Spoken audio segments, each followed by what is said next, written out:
Hello, and good evening.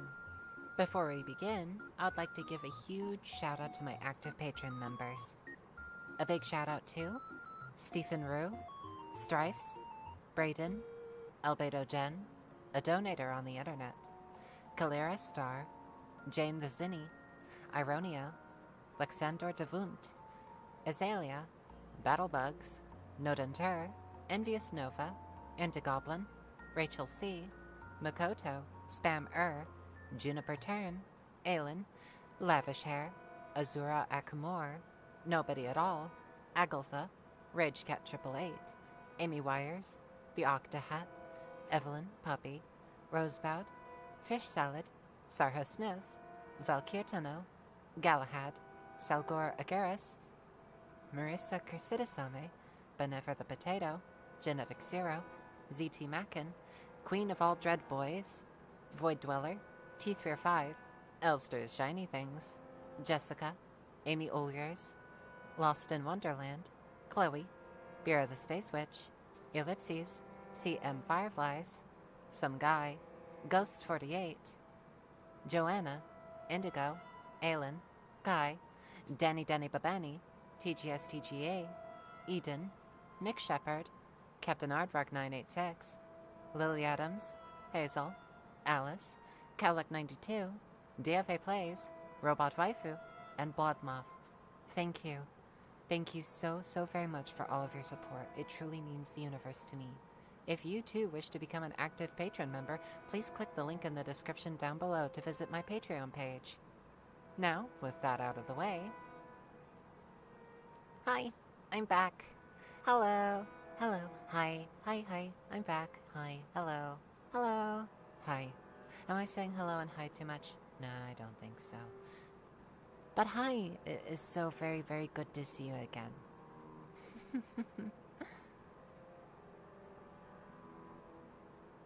Oh, I forgot to put the link in the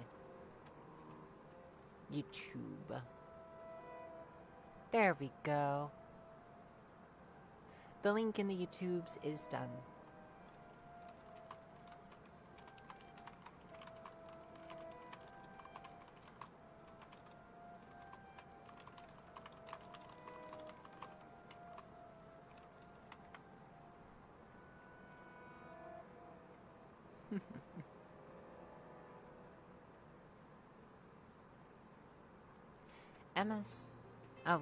Welcome Emma, Violet, Corvus, Cloud Corvus.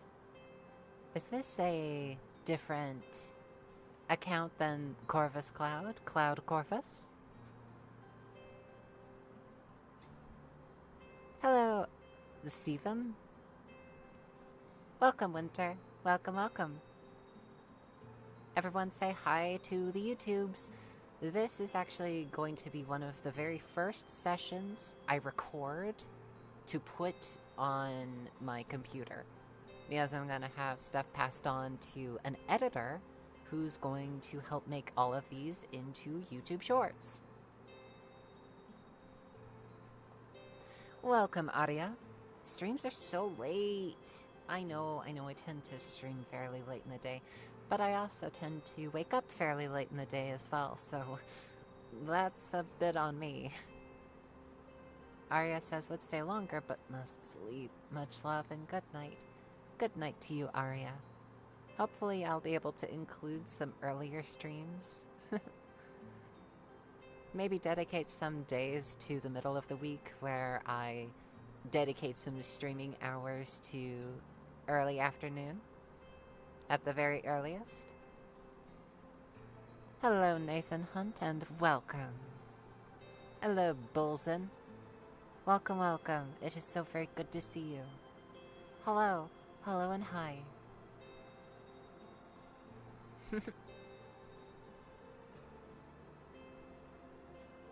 So, I think there is a bit of a thunderstorm up above me right now, so if internet stream quality is bad, then I do apologize. Everything seems to be looking sharp on my end, but could just be doing that to fool me. Who knows? I am starting to come to the realization, perhaps far too late, that the internet is a bunch of wizardry that I'm not privy to.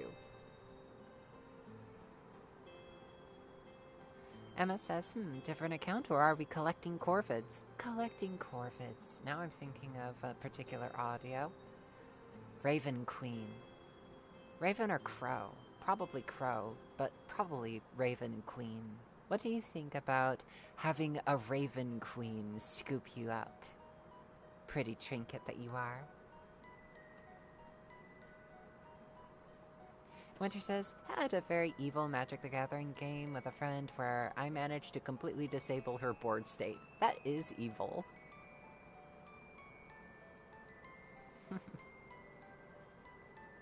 Cloud Corvus says, I have two YouTubes, the gay one and the gayer one, because I was worried about having ASMR on my main YouTube a little ago, but I don't really care anymore, so it's a relic of my past anxieties. I totally understand that. Originally, I thought that me doing ASMR would be seen as incredibly cringe and incredibly niche. Now, 4 years on, I know that it is incredibly cringe, but that makes me free. And it is still incredibly niche. But I will do the best that I can to continue writing some pretty thrilling fantasy. Who knows? Maybe if my writing gets good enough, maybe I could make a sort of companion piece to a Final Fantasy game.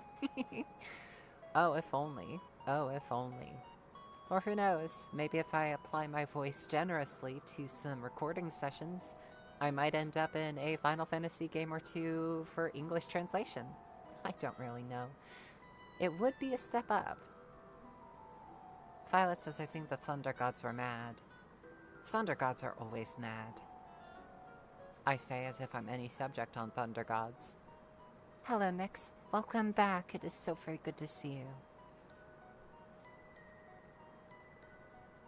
Time Marshal. Time Marshal, welcome. It's good to see you too.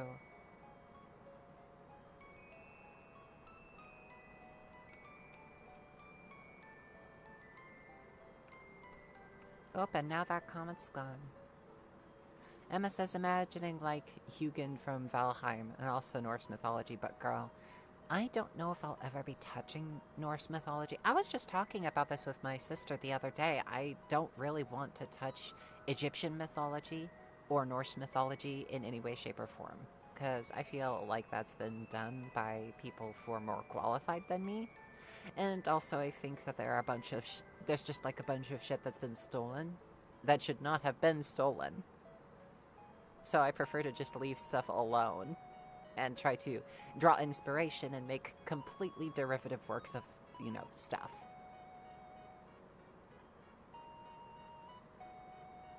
Winter says, all I'm saying is if I had the power to smite people with lightning, I would do so very liberally.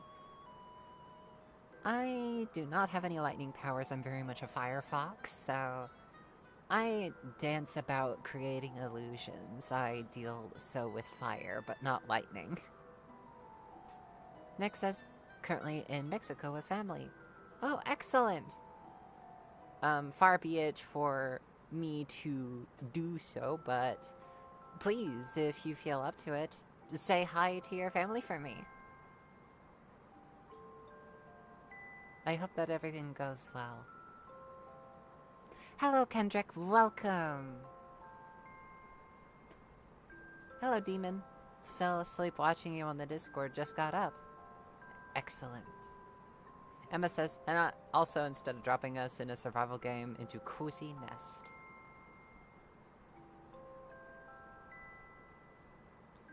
Emma says, counterpoint Medusa. That is a good counterpoint. And then again, D&D has already stolen the Medusa character and applied it to other things. Mary says, Firefox, so. Emma says, and also lots of beings from mythology in general. Welcome, Director. Feeling kind of blah right now, so I'm glad to see you, Miss Fox. Glad to see you as well, Director. I'm glad to see all of you, truly. I get lonely a lot, and I find that streaming alleviates me feeling lonely. Also, with my big sister here, I'm not feeling quite so lonely either way. So, yeah. I'm a happier Foxo right now.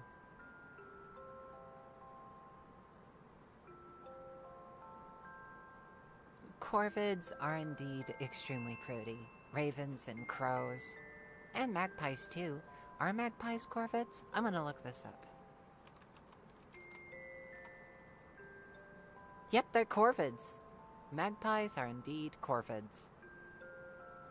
Explains why they're so smart. Cloud Corva says, I was also kind of bland lonely, so yes, all the hugs. To all who want them, I offer only the best hugs. Welcome, Cosmochum. To borrow common parlance from Night City. How's it going, Chum?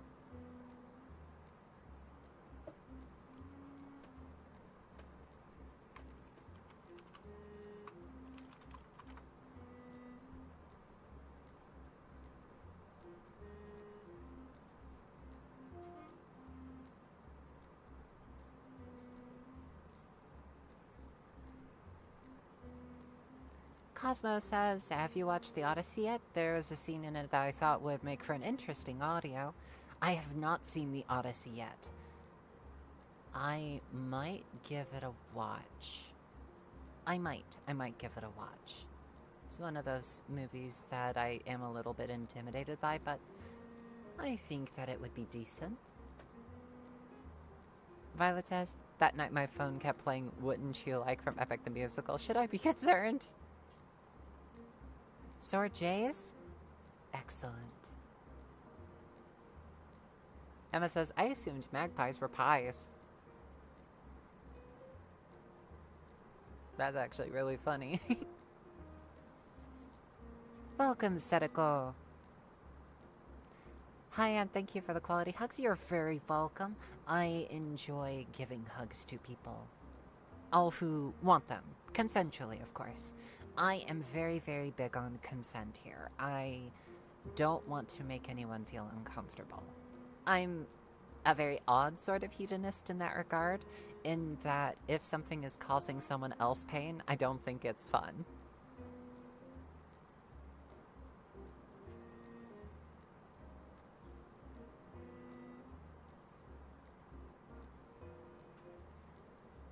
C says, funnily enough, despite looking the most like crows and ravens, the Australian magpie is apparently not a corvid.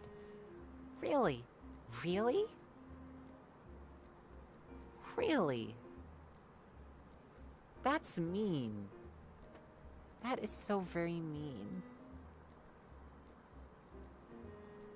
Cloud says, actually, a magpie that's a pie mage seems exactly like it might be magpie behavior. Many corvids are pretty goofy.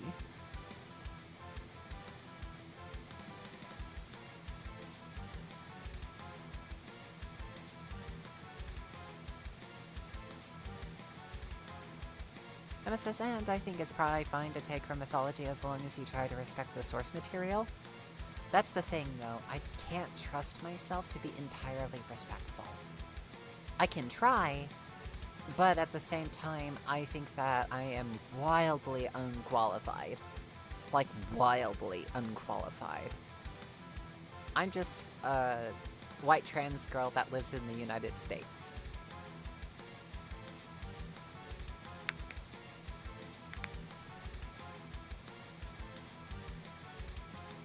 Sedeko says, it's long-term hedonism. Exactly. Sure, making, engineering and doing stuff that is considered work isn't necessarily pleasure in the short term, but long term means that the party goes on longer.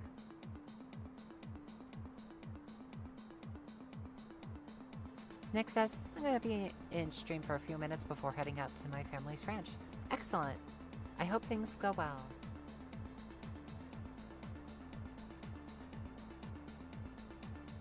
Nathan says, speaking of Night City, I finally got around to playing Phantom Liberty. I've not finished it.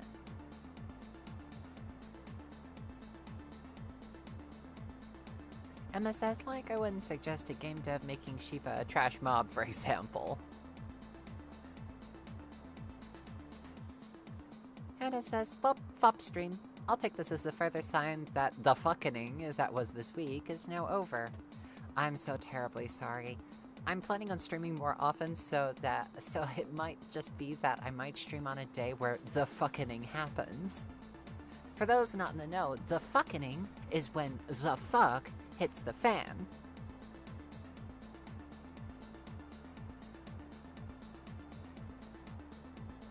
Director says at Emma, well, that depends on how you distinguish between mythology and religion and folklore. Cloud Corvus says, oh yes, I assume a case like the American robin, which is a type of thrush and not a robin, it just has an orange belly like European robins. Winter says, I've already made my bi-monthly economics rant.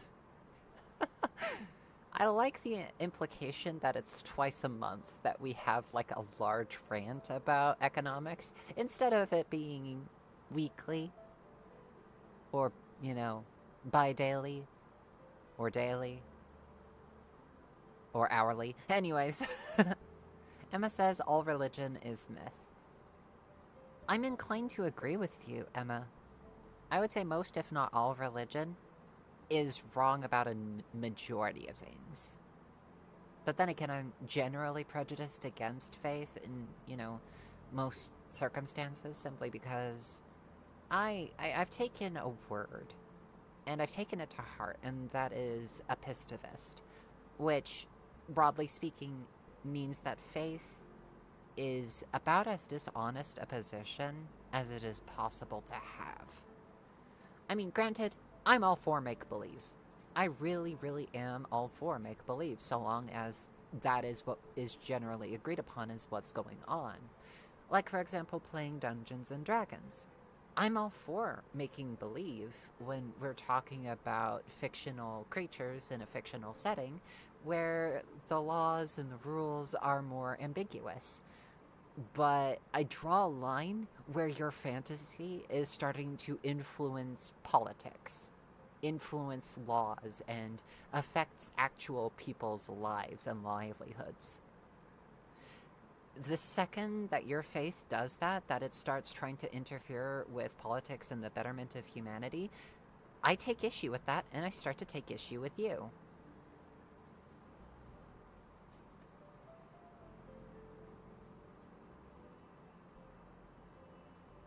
Hannah says, I mean, don't necessarily be sorry, because, at least I'm actually safe under the roof I'm now living under. Director says, but unless you've got a degree in Native American Studies or are Native yourself, trying to do a spoof on that would ultimately be not great. Oh yeah, it would definitely be not great. I don't have enough...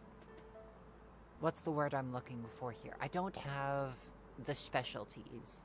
I don't have enough education under this subject. I don't know as much as I do need to know in order to treat the subject with the respect that it deserves. And that's just for a range of topics, for a range of different tribes and cultures that used to live in the United States that was stolen from them. To take their ideas with very little regard for their original place in mythology, in their mythology, would be just another example of colonizing something, just colonizing an idea. And I'd rather not do that. I'd rather not do that.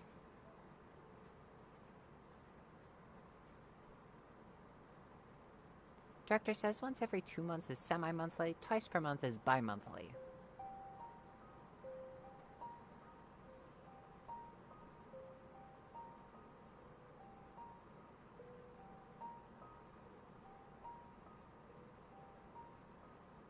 Emma says, casually laying the smackdown on Abrahamic religion. Personally, it's also just religion in general.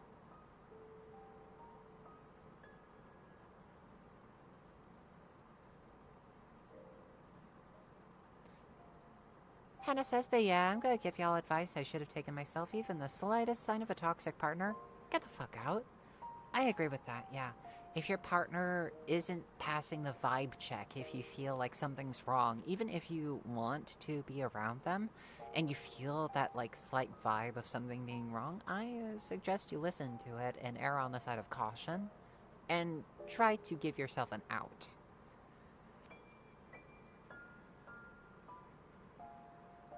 Violet says, I keep seeing crosses when I walk outside. Is that some kind of sign, or am I just sleep deprived?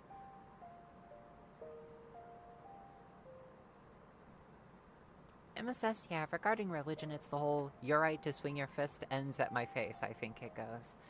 Yeah, pretty much. Pretty much. It's where it starts to affect people's lives and livelihoods.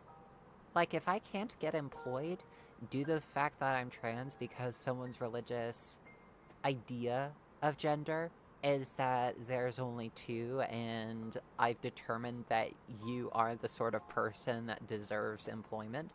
Yeah, if I'm denied employment because of that for religious grounds, it's hands. It's immediate hands, because you're fucking with my bread. Setiko says that continues to be stolen from them even. Yes, shit has been stolen from people for the longest of times. Hell, I think I'm even stealing ideas that used to be thought up by people thousands of years before me. Just not for, like, the modern day ASMRs that I write, that I voice act, because they didn't have that entire concept down yet. But yeah, shit has been stolen, unfairly stolen. Stolen is already unfair. What am I talking about? But yeah, you get it. Under Manifest Destiny, shit, this land was fucking taken by the settlers that came here and just ripped it out from under them and chased them off. Which is really, really fucking bad. Honestly, I really, really wish we could give it back. I would not mind giving it back.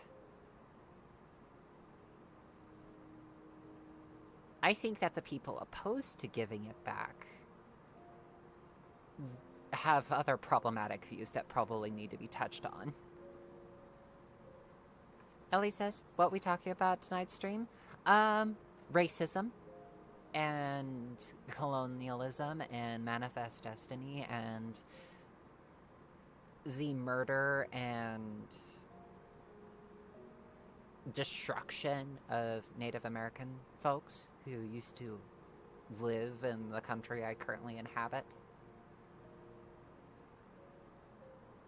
Director says Theremin Trees does some good videos on religion and religious psychology. Yes, I like watching Theremin Trees from time to time.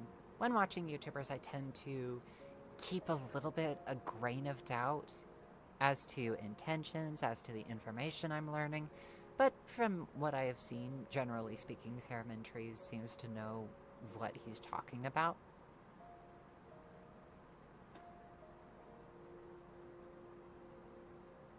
Getting back on Manifest Destiny, for some reason there's this topic in my mind that just won't go until I've discussed it. It's the boarding school situation that went on, where they essentially, I think it was they kidnapped these Native American kids and tortured them to force them to give up their culture, to give up their language, to essentially force Christianity down their throats, their specific brand of Christianity. Yeah, I fucking hate that, even in concept, even if it's not the entirety of what actually happened.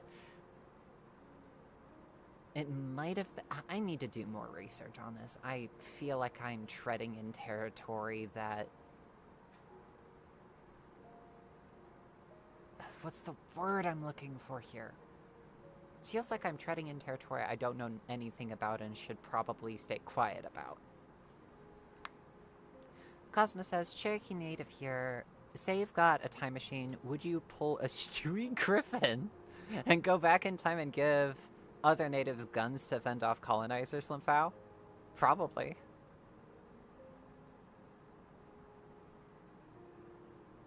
If it wouldn't fuck with the time stream, probably. I would have to make damn sure that nothing I had on me was contaminated, though. Because I don't want to be even accidentally bringing anything back to further worsen the situation. Hannah says, I promise you, no matter how bad you think it was in the residential schools, it was worse. So much worse. Yeah.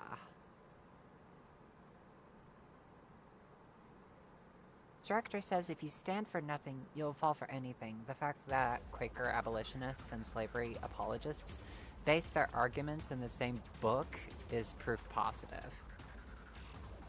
Emma says the Bible famously plagiarized a lot of stuff, the Epic of Gilgamesh and most pre-existing religious myths. Literally, if I remember correctly, the Christian God is plagiarized from a few other existing gods like Ra, etc. I believe that the entirety of the names that the Bible God can be translated to is El, Allah, Abba, and Yahweh. And from what I remember correctly, it is the same God that both the Christians... Well, actually, I think Christians worship Jesus, and the Jews worship Jehovah, which is another word for El and Allah. It's a tiny bit awkward, then, that these religious groups are so focused on eliminating each other. Cosmo says, cause yeah, common cold could be worse than the plague, lol. So yeah, make sure you're not carrying. Most like, I would have to get a hold of whatever modern weaponry I could get a hold of if I have this theoretical time machine. Make sure everything's wiped down, decontaminated. Make sure that I'm wearing a full-level hazmat suit if I'm going to be doing this at all. It is going to be a pretty, dare I say, suicidal mission, because I am going to be radically affecting the time stream. I think that... stars, I can't remember. It was my great-grandfather that came to the country from Ireland, so I think my family might still exist, but it would be a vastly altered landscape.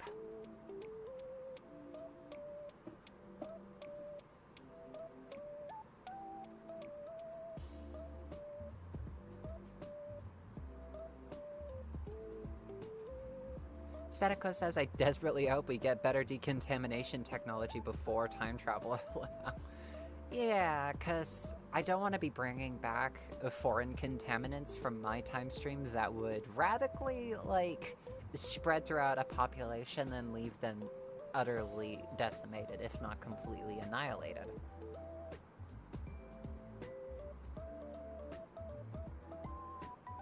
Welcome, Camilla. Ellie says, I'm not against religious, but I do think that if religious would stop exist, humanity would focus more on technology and able genuinely fly spaceship around stars. I think it would be more beneficial if religion was relegated to the realms of make-believe and pretend. For games, rather than for serious discussion to affect politics and negative change. The director says you have died of dysentery after traveling back a couple 100 years. Camilla says religious conflicts are one person killing somebody over something someone else said 1,000 years ago with exaggerated results. Cosmo says, you think we'll live to see humanity colonize other worlds? I would say it's incredibly debatable. I would be rather negatively inclined to that. I think that I would say that it's not possible in our current state. We simply have too much bigotry, too much hatred. We have too much religion being treated seriously.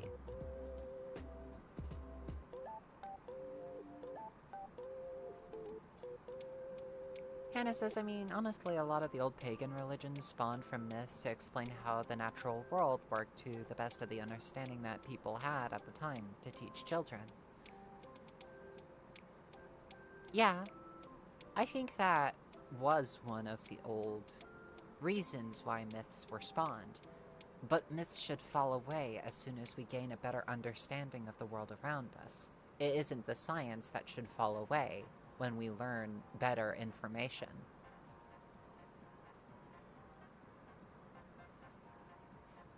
Director says it's possible we'd live to see humanity expand beyond Earth, but we really need to fix the problems we have here first. Yeah, we can't properly care for the world that we're standing on, our own environment. If we're not careful, we may live to see our environment vanish before our very eyes, and for humanity to no longer be able to inhabit the world we once called home, simply because we were overzealous.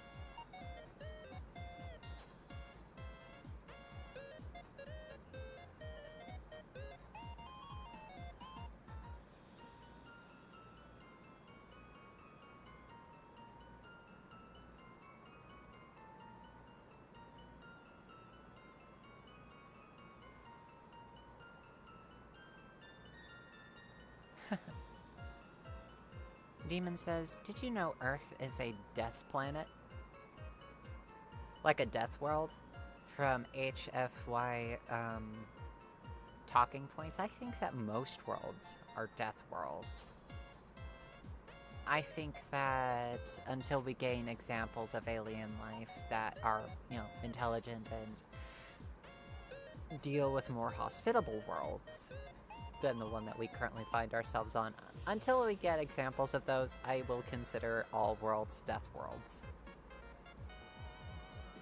Time Marshal says, Cutiefox, have I done something wrong? No. You haven't. You're not getting avoided. I simply don't see your messages sometimes. Like I say, sometimes people will leave messages in the chat that I simply have not read, have missed, etc. And it's not due to me consciously avoiding one person or another. It's simply that I probably didn't see it. Violet says, gotta go. Love y'all. Have a wonderful day, night, or whatever time you are. Have fun, Violet. See you. Hannah says, I mean, at this point, it's less humanity as a whole being overzealous and more of the 1% of the 1% being the greediest bastards to ever exist. Pretty much. I think that pretty much hits it on the head. Cosmos says, religious talk makes me think about dying a lot. Like, will I know when I'm dead? Well, from what I have personally experienced, I've not died myself, so that's a big disclaimer, but I do remember little flashes of around the time directly after I was born, directly after I developed. And before then, there's just nothing. Literally nothing there. I think that being dead is the same. That there was nothing, and then there's something.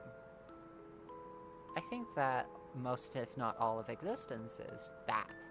First there was nothing, then there was something. Like Ursula Le Guin once said, first in silence, then the word, then silence again.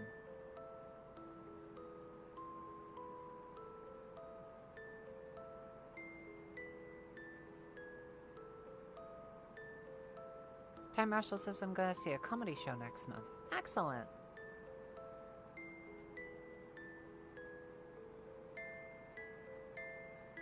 Emma says, I assume we won't know when we're dead, because we won't know anything anymore. Hopefully it's not like the end of this Silent Hill movie. That'd kinda suck after a while. Yeah, I think that the second that I die, the electricity in my head that composites my thoughts, the energy of who I once was, will immediately dissipate. The illusion of consciousness that was created when my mind was functioning would just simply cease. As my body decomposes, it's made the home an environment of a whole host of different organisms that consume and degrade my body. Eventually, what's left will be bare bones, and the remains of the nutrients that once made me me. And those too will crumble to dust. Whatever was me will no longer be, and that which I am will return to the earth that gave me form. Which is a slightly poetic way of looking at it, and looking at the base facts of what will happen to my cadaver. It's not a sad thing, not in the strictest sense, although I don't much like the idea of dying. I don't like the idea of there being pain. I think that the pain and the agony of getting to that state will be the scariest thing for me. But once that happens, once it's all done, there is no more pain. There's no more anything, really.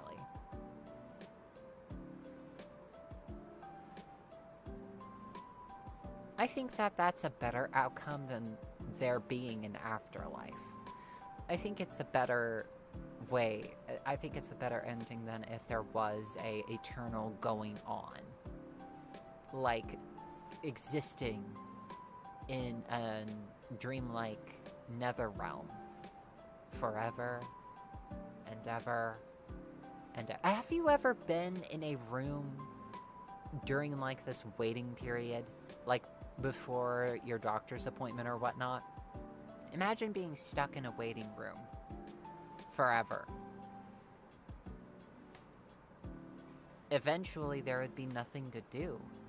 What if there was no way for it all to just simply end? I think all afterlives eventually become hell if you exist in them long enough to see ourselves mentally degrade. Yeah. Simple non-existence is something I prefer to there being a going on. I don't need an afterlife. I just need to make the best of the life that I have. Honest to goodness, I think that I am incredibly, like, lucky to have won the lottery, so to speak, and be here, even as I am. I know that it's not like the best shake that I could have been given, but it's why I want life to be better for all those who come after me. So that people after me get a better shake.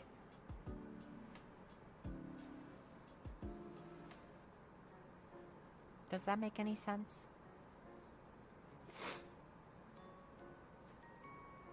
Hannah says we're fixing class issues and universal healthcare and UBI and solving homelessness.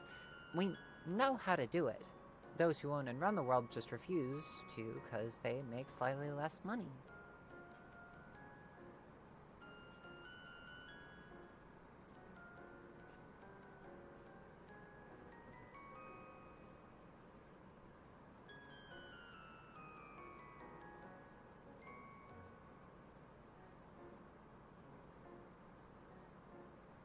Camilla says at director, I think it's because his philosophy and mine was incompatible, and thus after dismantling his points, so he got mad and threatened me. Ellie says, by the way, we would be able to try fighting the aliens the second we find out about them. We can't even treat each other right. Imagine what humans would do against them. Oh yeah, I can already imagine. Ty says it's more of a stand-up comedian. Nice. Sadako says I have a mental illness to unironically thank for being able to break out of religious programming early. I was raised relatively secular, so I did not have to go through that battle. It sounds like hell. A special psychological hell. To realize that everything that you were taught to with 100% sincerity was a lie.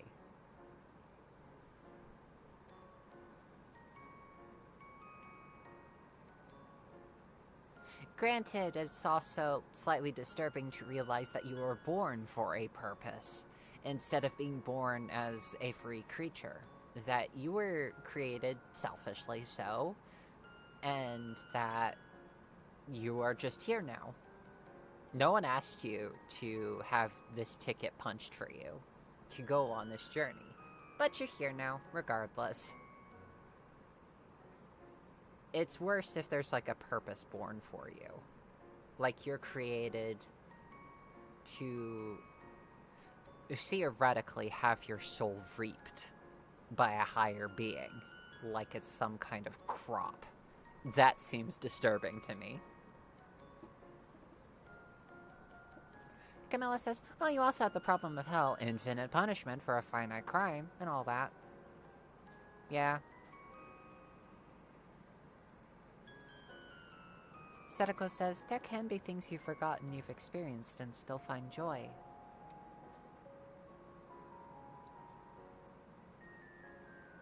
Sadako says, I feel like the optimal way to experience immortality is simply not having that good of a memory. Yeah, my memory is... at times. Sometimes I forget if I've eaten. Ellie says, decorate that room the way people know that you've been placed foot in that waiting room. Do everything you want to do at 100% and always do it with a smile. Well, I wouldn't say always with a smile. Feel what you're feeling. Feel it 100%. Don't try to shove your emotions away. Embrace them. For they are indeed real, for they are a part of you. Cosmo says, as an econ graduate, this is very interesting. Director says, I'm afraid I'd have to disagree about immortality being a curse, though. I've learned enough about how best I can enjoy being alive that I think I would genuinely enjoy immortality. At least until the heat death of the universe. Honestly, I would not mind living for 1,000 years or so, so long as there was like an off switch. I think that I would enjoy a form of immortality if I was allowed to continue to have wonderful experiences, so long as there was like a way out.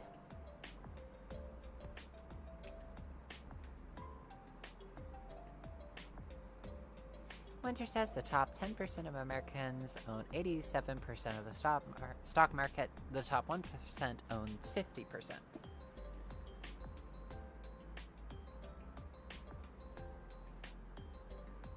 Camilla says that director, I think this fight needs to be had even if we solved all other bigotry. Religious bigotry would still exist, so I think this conversation needs to be had.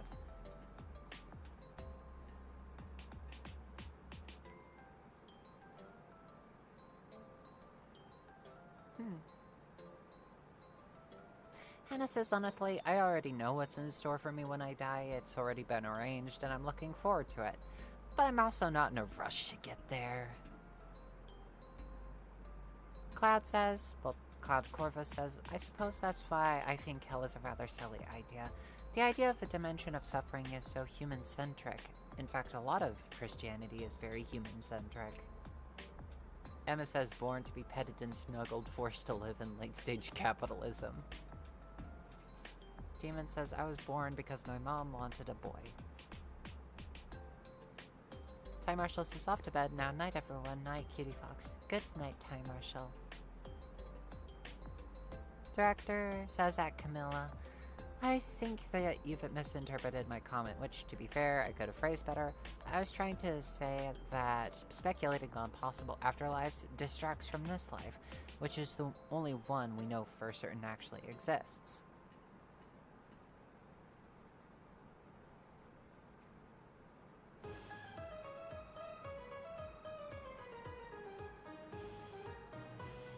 Cosmo says, random question. Let's say hypothetically a girl with dark-colored hair gets turned into a fox or cat girl, etc. What color should her new ears be? Her new ears should be the color of her hair.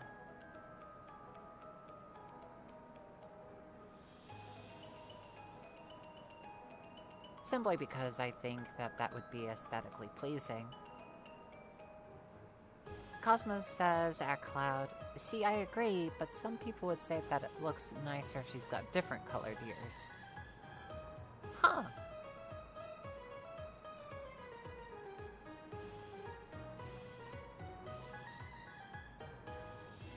Emma says, but yeah, technically I was born because my parents got busy channeling Syndrome from The Incredibles.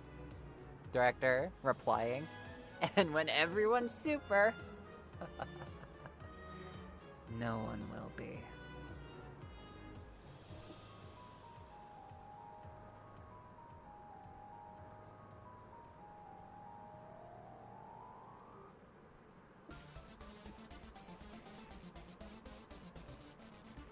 Mystery Kid says, I want to be a bunny for the wrong reasons.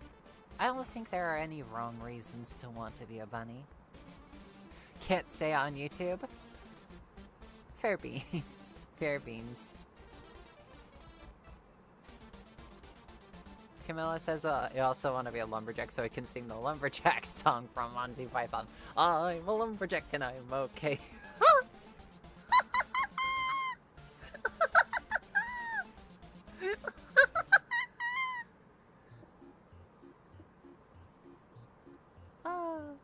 That's funny.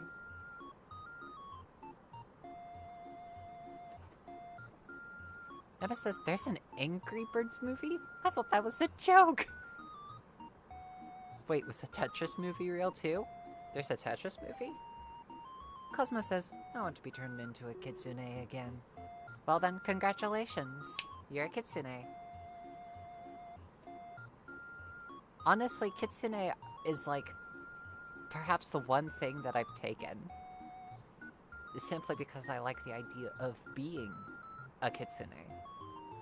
Of being a fox girl. Setako says being things not human is possible, it just comes with dysphoria. And the Battleship one? Oh, here, Emma, this is really, really interesting. You've got the Battleship movie, which I think was interesting, if a little bit of propaganda for the military, specifically the Navy. You've also got Space Battleship Yamato, which I think is a little bit better.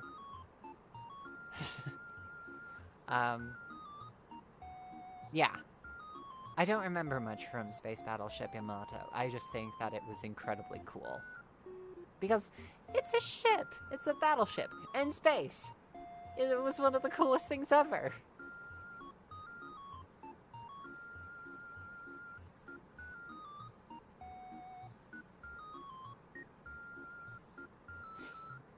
Demon says, but look at Miss Fox, then think why I want to be a bunny for the wrong reasons. Do you want to be hunted?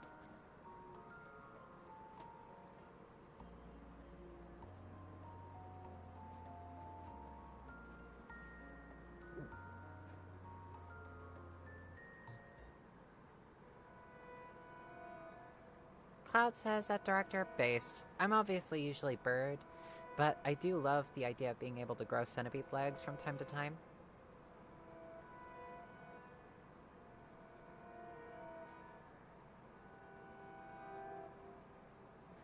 Hannah says also, I get it. I definitely would love to be a demon. Either a succubus or hellhound. I definitely do well as the former, and partners past and present say I basically am as is. Demon says I want to be domed. Hit over the head? Why?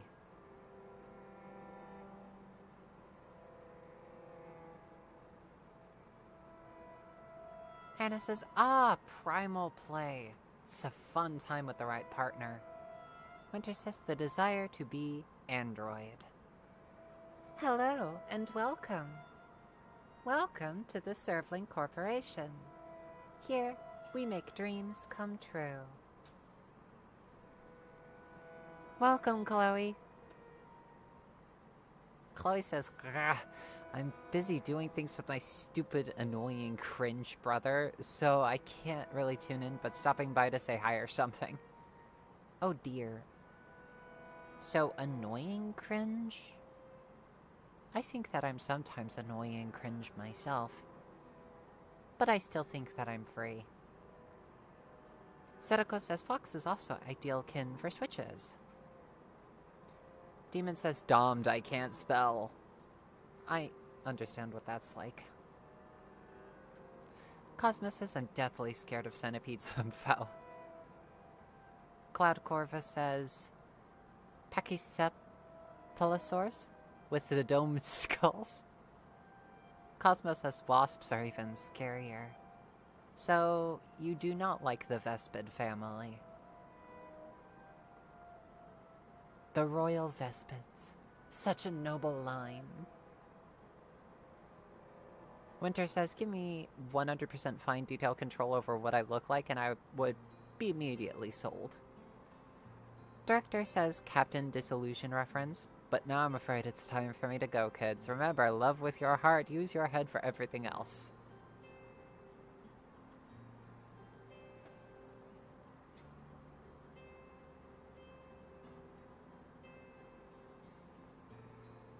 Demon says, hellhounds are best girls next to kinsunes. Sometimes, yes. Chloe says, okay, bye. Hopefully I'll be back. I'm sorry. Camilla says Foxo is on the TV again. Hello! Hi! Sorry, was that a little bit loud? My apologies. Welcome! Camilla says, Emma, bugs are gross and creepy. Do you think that my bug girls are gross and creepy? Do you think that my bug girls are gross and creepy? Aww. That sucks.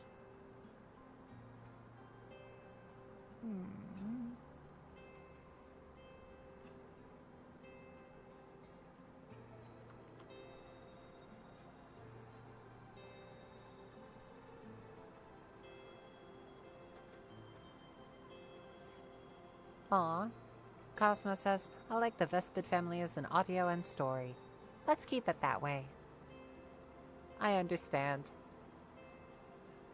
Cloud Corva says at Cosmo, actually same, I'm so scared of centipedes. I worry every speck of dust is a centipede, but I also think centipedes are cool.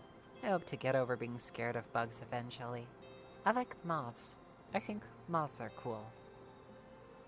Hannah says, honestly, the main reason I'd want to be a hellhound is that I definitely have a dog personality, and I may or may not have pet play headspace I slip into as a trauma response / coping mechanism. Oof. I'm sorry. Hannah says, shit, I'm also realizing I'm gonna have to get a new therapist. Fuck! Ellie says, I love every girls, but Fox girls are so gorgeous. And I think that you, Ellie, are a gorgeous one as well. I think that most everyone can be gorgeous. And I think that all of you in chat are gorgeous as well. Demon says, bees and wasps would scare me so bad if I get stung, I die. I'm sorry. Hannah says, I hate that can't be a patient of a therapist if you aren't physically in this state. I had a good one. Camilla says, couldn't say I haven't heard those audios, so I really couldn't say bugs just freaked me out. Emma says, though not gonna lie, now I'm imagining like Centipede Girl audio. I don't think I'll ever make a Centipede Girl. Generally speaking, I don't know. Baby. Thinking about making a dinosaur girl, though. A freak experiment dinosaur girl. Mainly because I've got a sick sense of humor. Setico says, oh my. Demon says, as if the ones we have now make me puff up where I need an EpiPen to live. I'm sorry. Camilla says, I think the worst one of my fears is claustrophobia.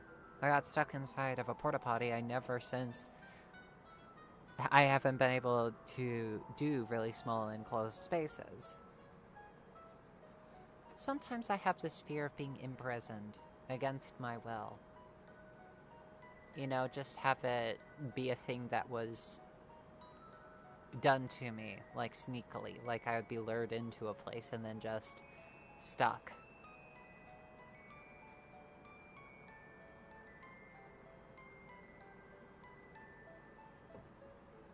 big fear of that myself. Demon says, how bad would their stings be as big as a human? Well, they stand a few inches taller than the listener. I'd say that their stingers would be about a foot long and curved. I think the venom produced would be fairly mild if they were stinging, like, lightly. But if they really wanted to kill something, I think they would probably gang up and sting all at once.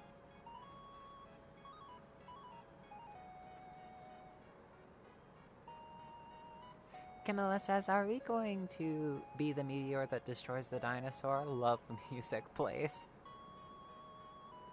No, I'm talking like a lab experiment a la Jurassic Park, but creating a dinosaur girl. For the shits and giggles.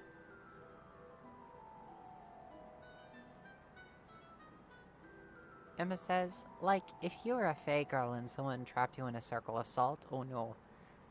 Pretty much, yeah. Camilla says, is the dino girl going to be feathery or scaly? Feathery. I'm thinking feathers. Because most raptors are very similar to our birds. Hello, Ray. Welcome. Demon says, did you finally beat the boss you were trying to beat? No, I died. One little mess up cost me the entire game. It sucked. Yeah, I'm thinking like a feathery raptor girl. Cloud Corvus says, wait, have you read the Jurassic Park novels? They might be really great as inspiration for that. I have a complex relationship with the Jurassic Park series as the face of a number of dinosaur inaccuracies, but I do love the novel. I think it's pretty good as a novel. It makes clear that the dinosaurs are very inaccurate and tainted by genetic engineering. Yeah, I basically got that vibe from even the movies, but the book makes it incredibly clear that they aren't dinosaurs. They're genetically engineered monsters. But yeah, I want this particular creation of genetic engineering to be essentially like fluff. What would be a fairly large feathered raptor that I could draw inspiration from? Not Velociraptor, obviously. Velociraptors, in truth, only really got up to your knees, if I'm remembering correctly. Let me look this up really quickly.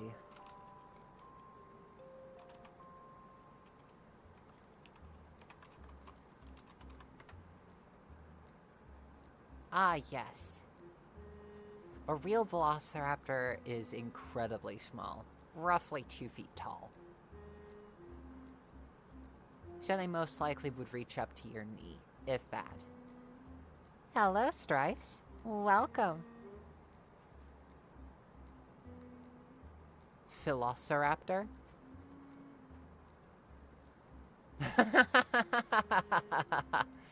That's funny.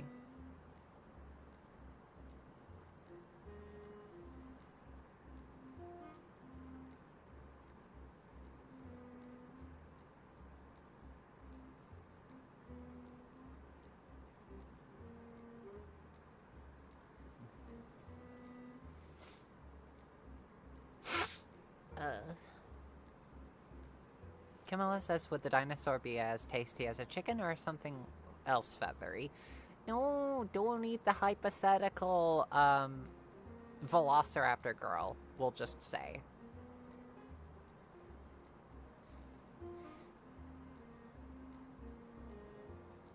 Utah Raptor?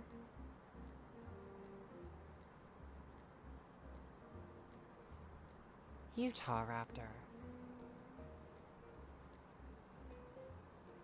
Dang, that one is actually incredibly nice. I think that it should be a Utah Raptor, and the listener would misidentify her as being, like, a Velociraptor, and then the Utah Raptor girl would basically correct correct her, you know, really gently. It's like, I get that a lot. I'm actually a crossbred with a Utah raptor.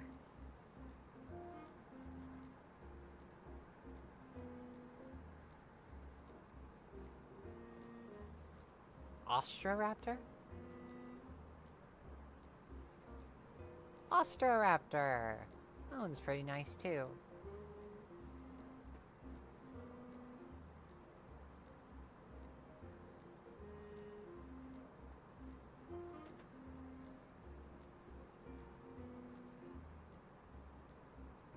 I'm thinking very bird-like. Only a slightly shortened snout with a lot of sharp teeth that are just crammed in there, and she suffers from some dental problems as well because she's dealing with genetic modification that is extremely heavy, and it's caused some really horrible side effects.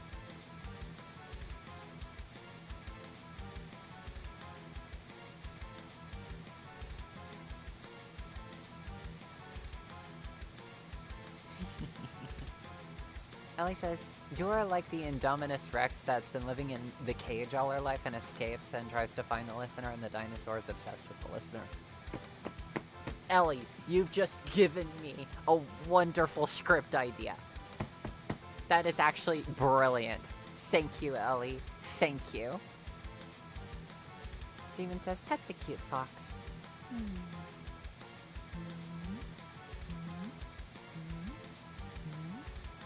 And that says Utah Raptor actually from Cali or something. Cloud says, did pterosaurs have feathers? This is important. Maybe they had fuzz called pycnofibers, but I believe whether that counts as feathers is uncertain right now.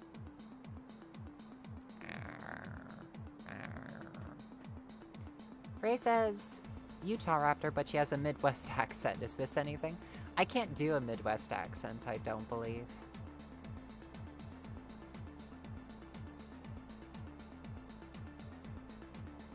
Camilla says, everyone, quickly, pet the fox. What? Why?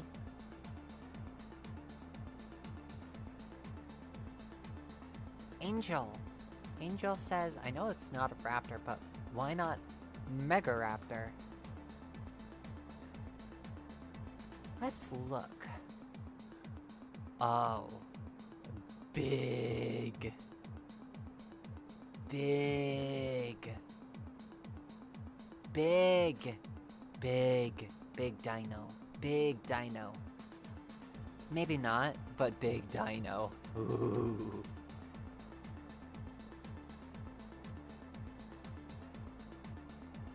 Cloud Corvus says that Emma. Also, pterosaur being behold a man is wonderful because pterosaurs are very close to dinosaurs, but not quite. So I feel there's possible layers to that joke. Ellie says that Cutiefox, we need to watch Indominus Rex then tonight for inspos. Yeah, sure. Emma, Ellie, you wanna watch, Jurassic World with me? Demon says, get her, pet. Ray says, big, big, big, big. Me when someone asked me to name a cat in the Sonic series.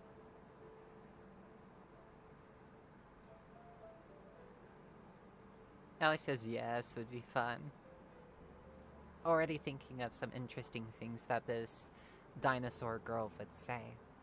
Hello? Hello? Hello? Hello? Hey. I've not caught your scent for a while. You do like hanging out at this particular spot, especially when there aren't too many visitors around. Do you not like crowds? That's fair. I'm not particularly fond of crowds either. That's why I hide. But you come around here to see me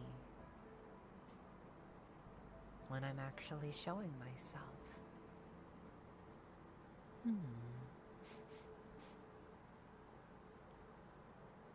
You did not think I was capable of speech, did you? You look awfully surprised. Well, yes. I do know your language. People speak all the time. passing by my little cell. This little enclosure is frightfully tiny, actually. Do you think you could let me out? Girl had to try.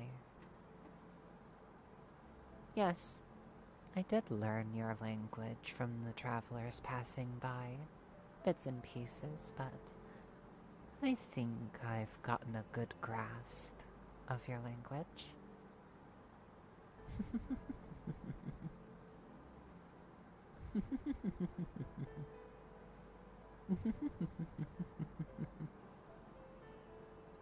You make that sort of sound when you're amused, I've noticed. Well, not you personally, but many humans do. Many humans let out this little sound.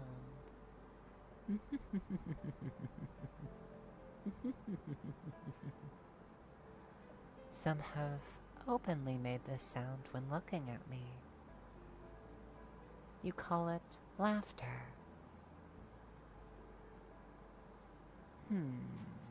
I see.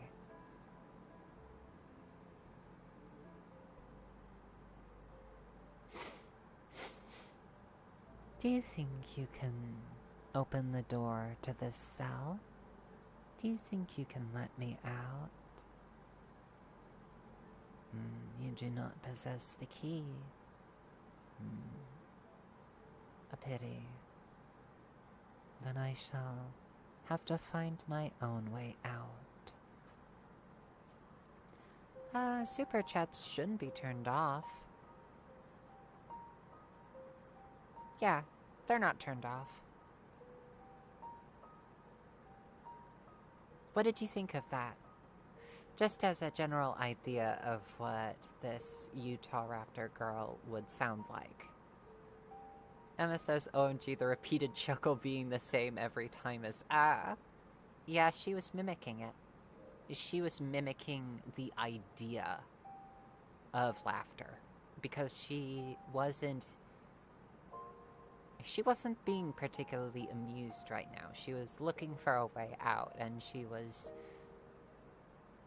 you know, trying to build a little bit of camaraderie with the listener because she thinks that her scent is intriguing.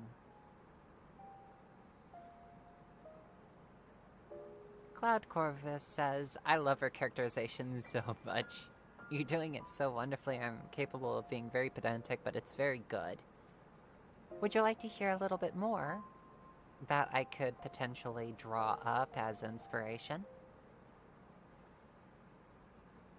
Could definitely purr a little bit more as this Utah Raptor girl. A victim in her own right of genetic experiments.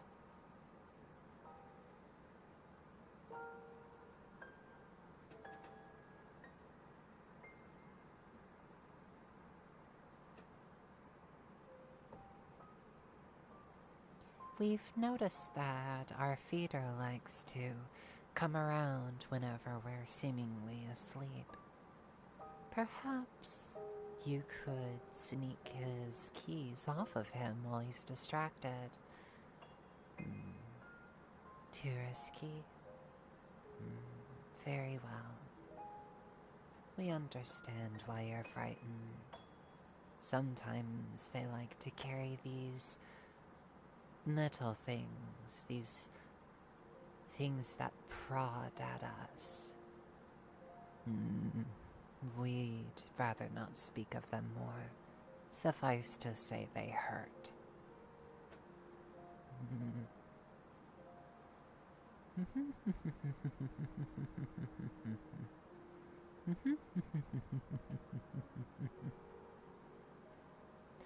I must say I do delight to look upon you. Perhaps I'll see you again sometime. Perhaps when next you come around my cell to gaze upon me in my plumage.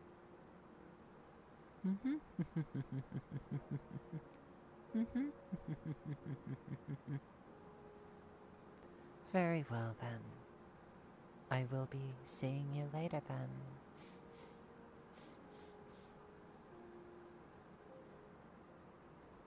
And then she escapes of her own accord and tracks the listener down, because she is indeed very intrigued by her scent.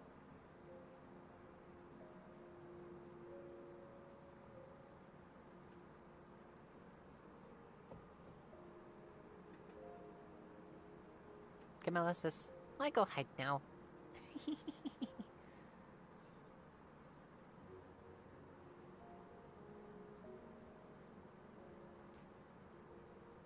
Can just imagine the listener comes back to the cell being completely empty. There's like signs of blood and a struggle. And then the listener is tackled by this raptor girl. Ellie says, "I got a sort of idea. The listener is co-worker of if the taller one who have been working in genetically modified the dinosaur and the company they work asked them for a new type of dinosaur and the middle of work." I don't really like that aspect of the idea. I like the idea of the listener just being a random visitor. You know, something like this could be any person that happens to really like this dinosaur girl.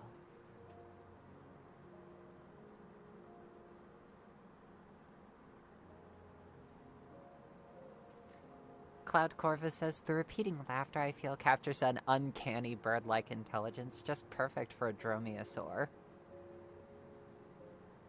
Yeah, the repeating laughter, I think, should alter itself as the raptor girl becomes actually amused, because she finds genuine amusement in what the listener is doing.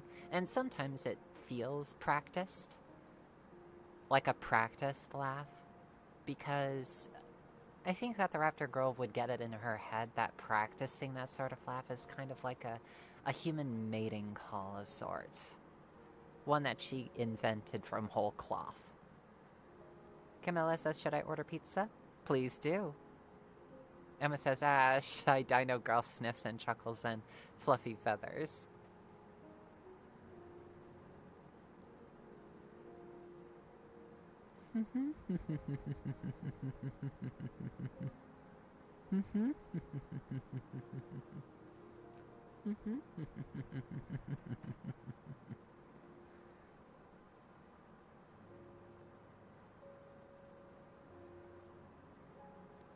"I knew you would be coming back."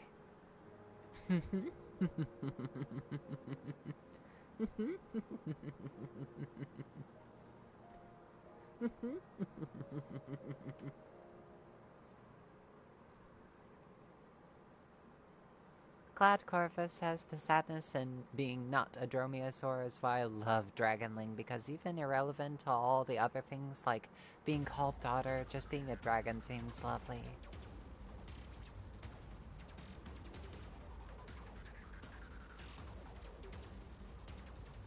Camilla says, "I wish I was a girl.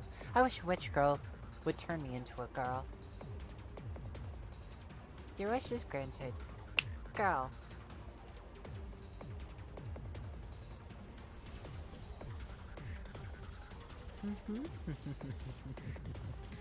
I'm really loving that sort of improvised laugh, that is similar sounding laugh.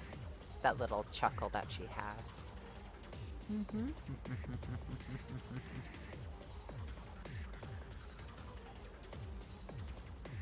Oh, it almost sounds like she's planning something.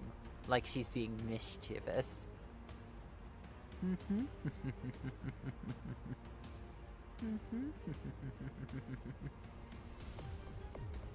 Cosmochim says, "Gah, stop snapping!" Puts butterflies in my stomach. Aw. Good girl.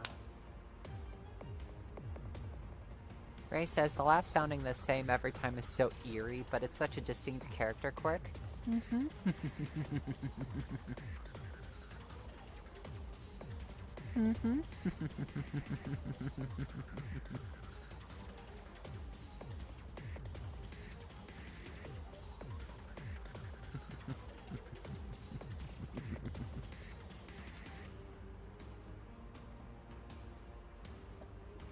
Ray says, "Imagine it starts as practice, but soon becomes genuine as Raptor Girl begins to understand, starts scheming for real." Camilla says, I'm a lumberjack and I'm okay. I sleep all night and I work all day. Cosmo says at Cloud, no, why? Camilla says to why?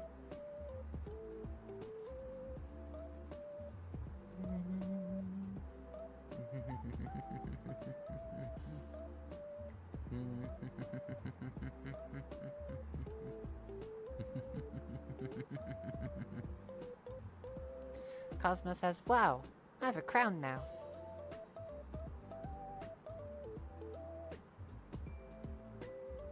Ray says, God, this headache is killing me.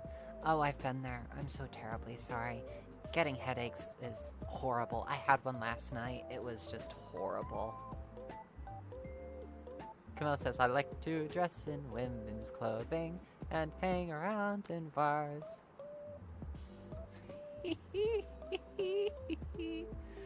I didn't understand the humor of the Lumberjack song until later on, and now I don't entirely think it's funny, but some parts of it I kinda like.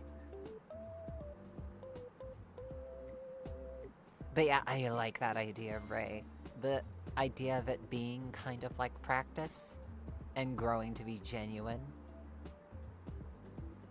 I prefer it to be like genuine as the raptor is scheming with her chosen partner.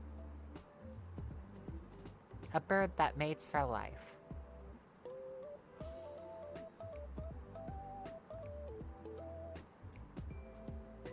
Demon says, I wish I was a girl at birth for a reason.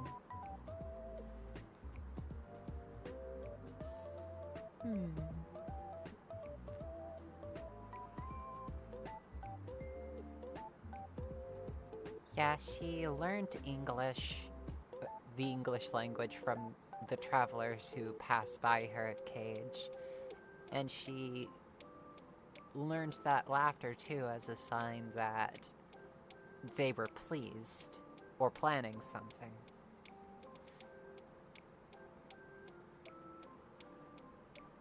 Cloud Corva says, I actually thought it was a clicker for a while.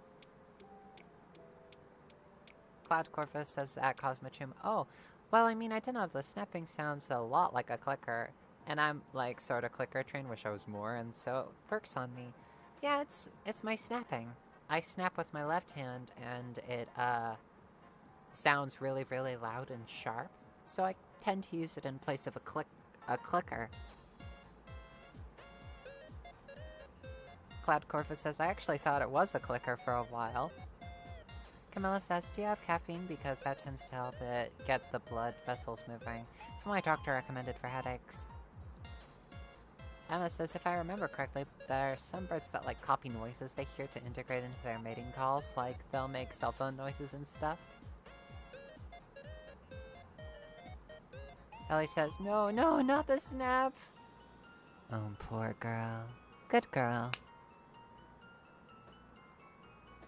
Ray says, laughter as a sign of companionship and happiness, or of devilish, mischievous plots and trickery. That dichotomy is very fun to play around with. Setiko says, I'm not trained per se, but I do have the association. Ray says, I think we have coffee? Already had soda earlier with lunch. Camilla says, chat burbs are birds. Emma says, like, hey baby, I made you a mixtape. Chainsaw noises, dog barks. Speaking of dog barks. Good girl.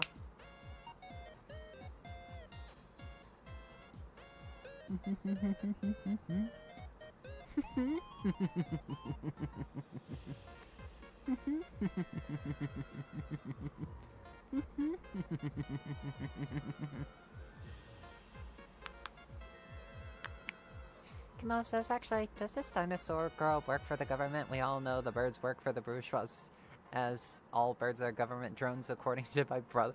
What? He actually believes that birds are government drones? What?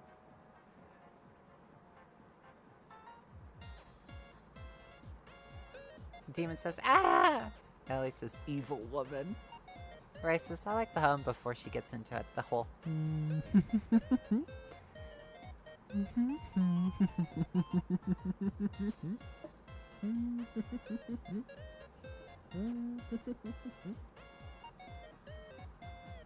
Something akin to that? Gosh, that actually is kind of like a deep laugh that she's going for there. Kind of like it opens up her throat.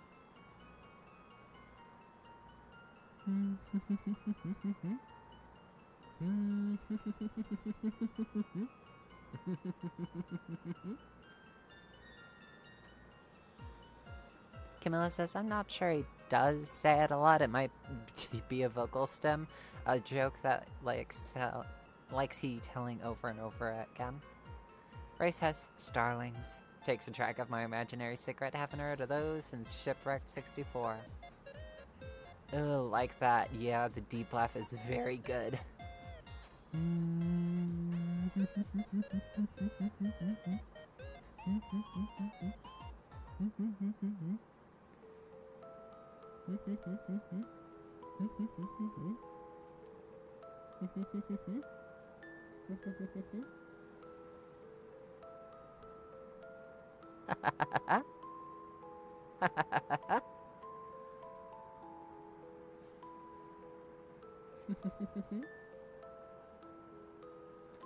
I can almost imagine her humming and then adding those sorts of giggles to that hum.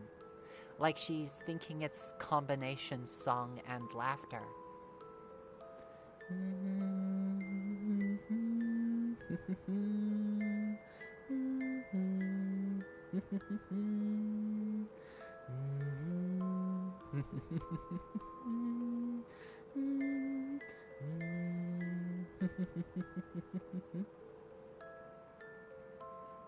What do you think of that particular idea? Ellie says, it sounds like a dinosaur sounds, my lord. Angel says, is it gonna be one-off or is it gonna be a series? That is a very good question. If I play my cards right, it might be a series. Maybe. Safe to call it a one-shot until I can make it a series. Ray says it would be cute if the listener says something earnest and silly, and that's what gets a genuine amused laugh from her. That could be sweet.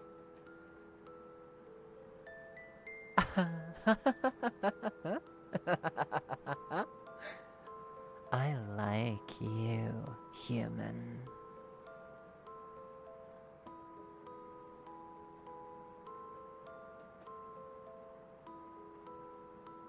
Emma says every vid's a one-shot until you make a follow-up. Emma says, yeah, it definitely has a sort of warbling dino call vibe to it, and oh gosh, yeah, mixing it in a humming song sort of thing. You like it when it's mixed in a little bit of a hum?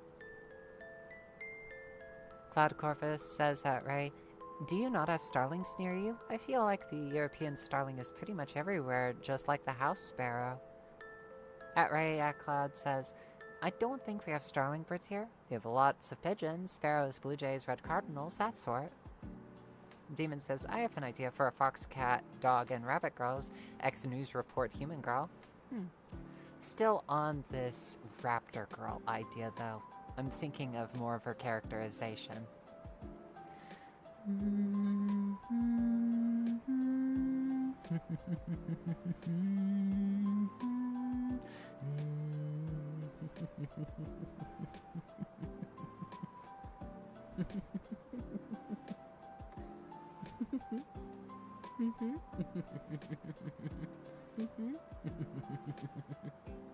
Oh, especially when that chuckle gets a little bit quicker. If the chuckle gets a little bit quicker, it starts to sound a little bit like a bird trill.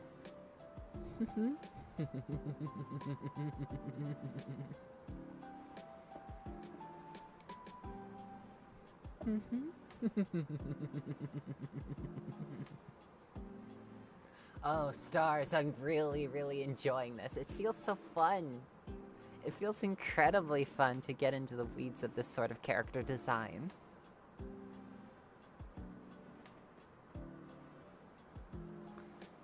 Chloe says, good meowing, chat.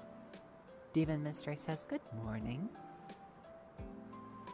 Bray says, reminding me of when a friend and I were hanging out by a train station and the pigeons were all over them. Like, they had them perched next to them, in front of them, all over. Emma says, When the cute dino girl serenading you and you hear her mimic your ringtone. Ray says, character design, my beloved. Cloud Corva says, they're little blackbirds with short tails, not to be confused with grackles who have long tails. Cloud Corva says, at Ray, that sounds like about where I live. Starlings are a bit weird in that I don't know where exactly they tend to most frequently hang out, but I see them occasionally. Demon says, all monster girls are cute. Thinking more, how she finds the listener again. By scent. Like the listener is just entering like the area again on her usual time. Before she before she ends up at the cage and realizes the light massacre.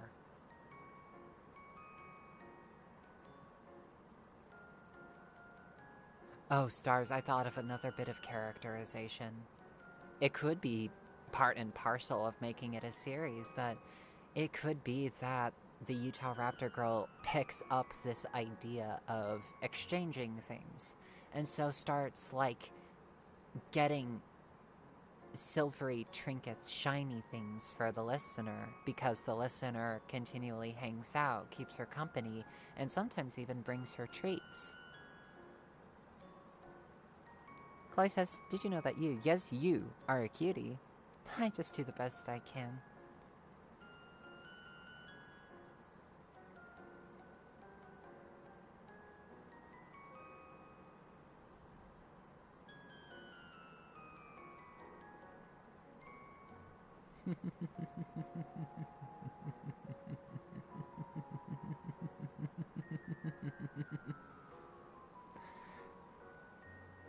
Ray says, I'm not sure I've seen them. Admittedly, I don't get it out too much, but your description of them sounds familiar. I'm not sure how close we live to each other, though. Camilla says, track the listener down. Hello, Bailey. I feel bad for pigeons. They are actually domesticated birds, but when they stop being useful in fashion, they just got abandoned and called pests and rats with wings. They used to be our friends. Cloud Corvus says at Camilla, funny that, I have aggressive anxiety around giving gifts, but I'm a crow. Camilla says, Chloe, I'm not cute, I'm just a cat girl. Demon says, Mistress is best girl. I just simply do the best I can. Good girl. Ray says, the Raptor girl thinking of trade and exchanges as a way of ensuring the listener's continued companionship, solidifying their connection. Chloe says, all cute girls are cute. Except me. No, including you, Chloe. Emma says, and yeah, poor pigeons. I still like you, pigeons. Cloud says, at Bailey, indeed. Pigeons are so cute. They're so goofy. I love seeing them in cities. Sedako says, I agree they are rats with wings, but rats also get more flack than they deserve. Ray says, a friend of mine fed pigeons some dried peaches. They're very sweet. Indeed, Demon. Yes, you are. Good girl.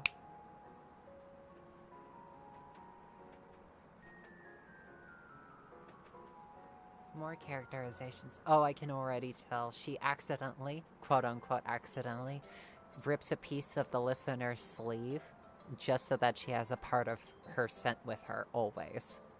You know, just as, like, a harmless little, oh, I just wanted you to be a little bit closer to my pen. Come here. Yes, come here.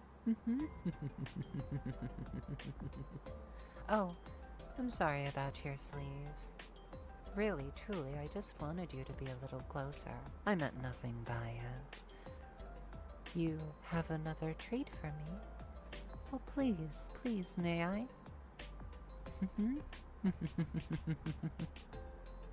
Thank you. Thank you very much indeed.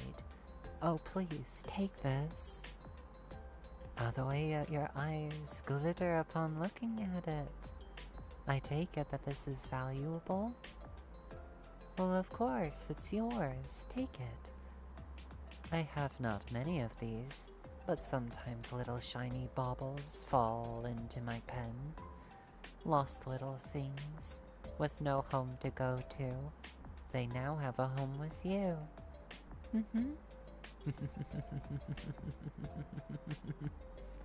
Mm-hmm.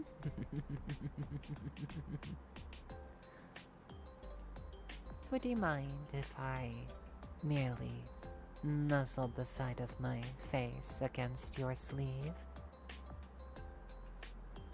I merely wish to impart a little of my scent to you.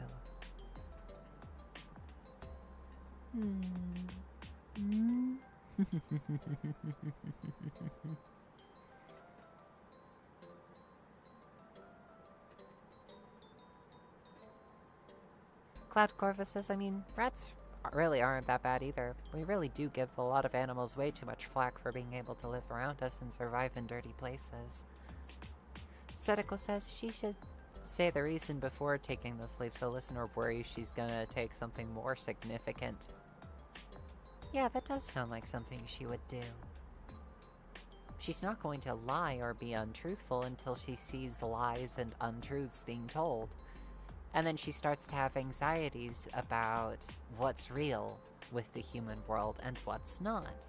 She starts to worry whether their connection is real, and that prompts her to break out and discover for herself.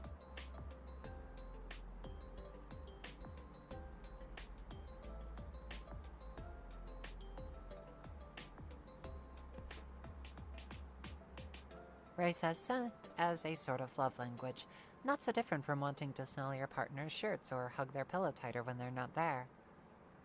Camilla says, my dog is not a fan of my shark plushie. He doesn't think anything as fluffy as him has the right to exist. There can be only one cuddly thing in the home. So you're telling me that I'm not beating the stinky allegations according to the dinosaur girl. No, just want the scent.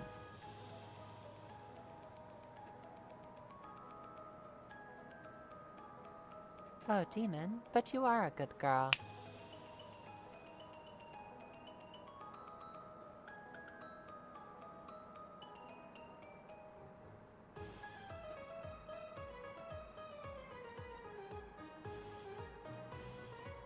Cloud says, actually, if she did that to me, I'd get so set off and start, like, obsessing over her skull shape. I think that she might take that as a sign that you're reciprocating. Oh, Angel, what did you say?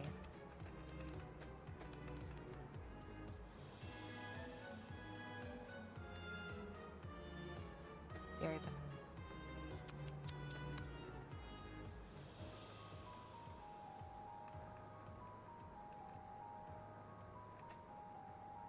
Demon says, yes, but I want to be trained.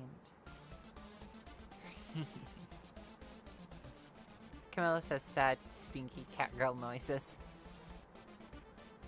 Everyone has a scent. Even and especially when you're clean. Scents aren't necessarily a bad thing. Ray says measuring your significant other. This too is a sign of love. Angel says in theory that massacre could be seen as a mating display. Or a sign of proficiency.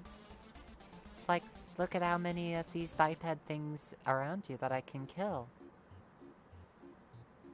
I can keep you safe. Considering that she is a genetically engineered dinosaur girl, it would stand to reason that she has maladaptive ideas about what constitutes as the scenes of competency.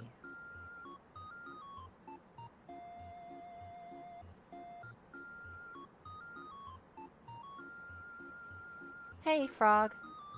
Welcome. It's so very good to see you.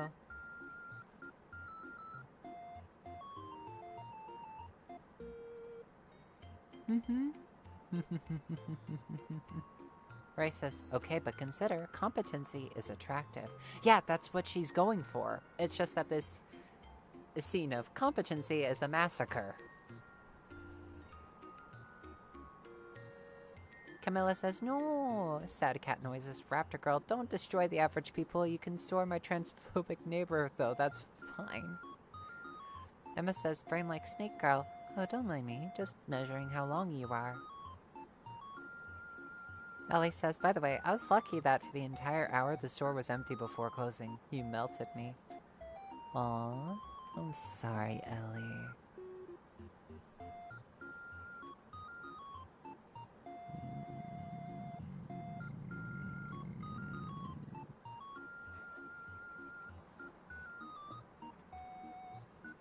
Ray says, listen, I support women's wrongs. Oh, she killed all those people. And she looked good while doing it.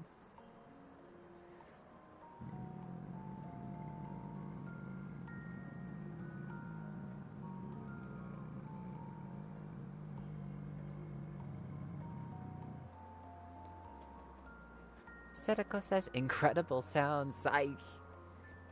Yeah, I do a lot of sounds from time to time. I sometimes use them as I voice train. The deep rumblies I call my purrs.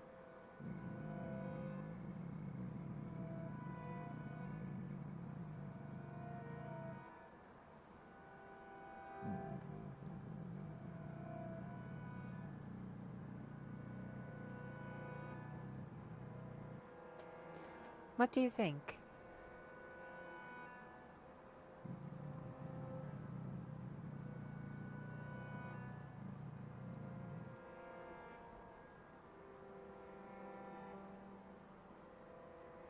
Chloe says, y'all being so gay over here, shaking my head. Demon says she made a new pet without realizing that she did. No, I realize.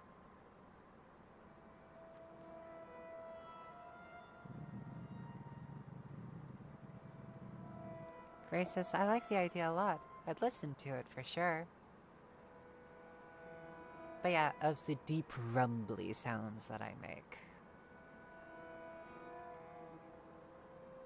Sometimes that goes into my voice and it's like that sort of deep purr that bleeds into my voice. And I sometimes eliminate it completely to result in a brighter, lighter sounding voice. What do you think? Cosmo says, is it hard getting dressed with a big bushy tail? Far more than you realize, yes.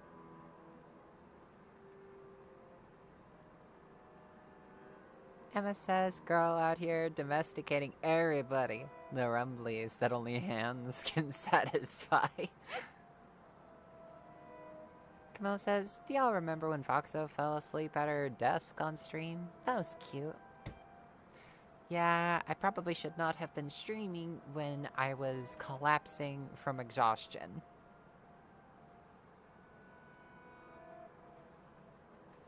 Ray says, the deep rumbly sounds are a big part of your appeal though. Like your range is really good, being able to do that plus the lighter, airy tone. Yeah, being able to do different sort of voices is fun. I actually really like doing that. From the light and airy tones that I do up here, to the deeper ones down here. Especially stuff like this. You know, a little bit more like Faramth. And of course, there's the deeper, soft-spoken voice that has a little bit of that extra purr. Poor thing.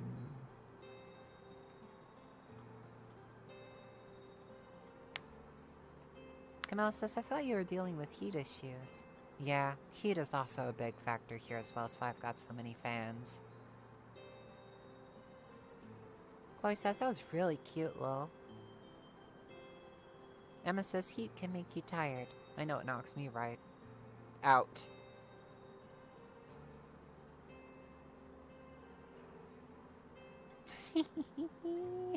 Help?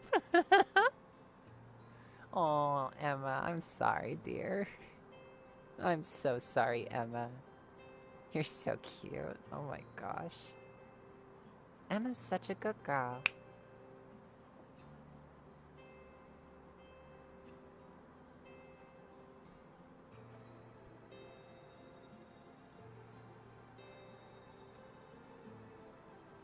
Demon says triple kill by Dummy Mommy. Ray says, the way that actually helped my headache. 'Twas not my typo, you see.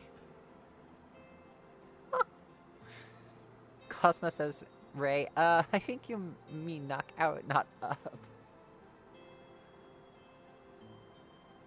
Yeah, Emma is incredibly cute. Oh, poor dear, poor dear. Do not bully her too terribly badly. She is a precious thing, and sometimes she lets little Freudian slips out. Because she's a good girl.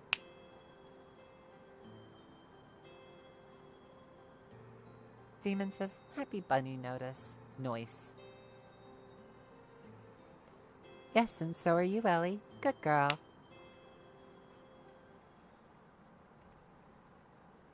I'm gonna bite Ellie. She makes cute sounds when you bite her.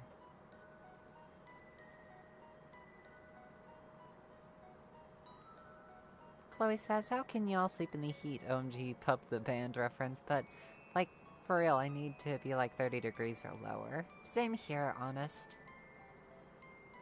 Demon says, it's not even going to me and I still get hit. It's quite alright. Whenever I give someone a treat in the chat, anyone that likes it can have it too. That's why sometimes whenever I give Ellie a treat, Emma gets it as well. I like passing out treats to all of my dear little pets. Cosmo says that Chloe, you get used to it when you live in a desert. Yeah. Like I do. Ray says, honestly, the heat exhaustion means I have to head over to a different room in the house that's cooler. Oh, Camilla, you do deserve a treat, though. Chloe says, I don't think people in Antarctica get used to sleeping in the heat. Oh, poor dear. Poor demon. Poor dear.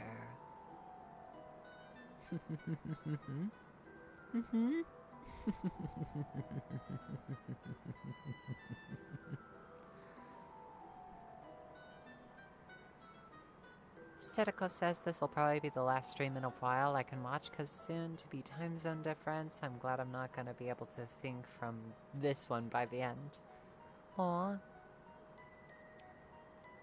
Chloe says, shout out to biggest desert in the world, Antarctica.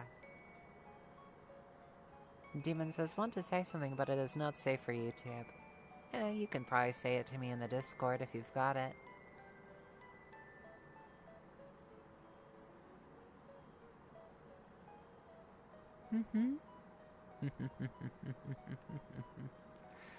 Thinking, yeah, she probably will kill a lot of the staff members that kept her imprisoned. She likes to sneak out from time to time. And it becomes incredibly clear that she won't be going back in the cage, so she just takes the listener away and builds a nest elsewhere that has the listener trapped in it. Yep, there's a community Discord and there is a personal Discord. Anyone with a Discord account can contact me on my personal Discord, but if you want access to the Discord server, you do have to supply me with an ID. Any old ID will work so long as it has your date of birth attached, and you can even hide any details of your ID that you want to, just so long as I still have access to that date of birth.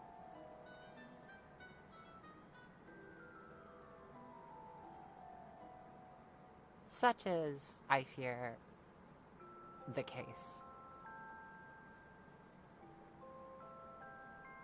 Demon says I can say it later because mobile can only have one app open at a time.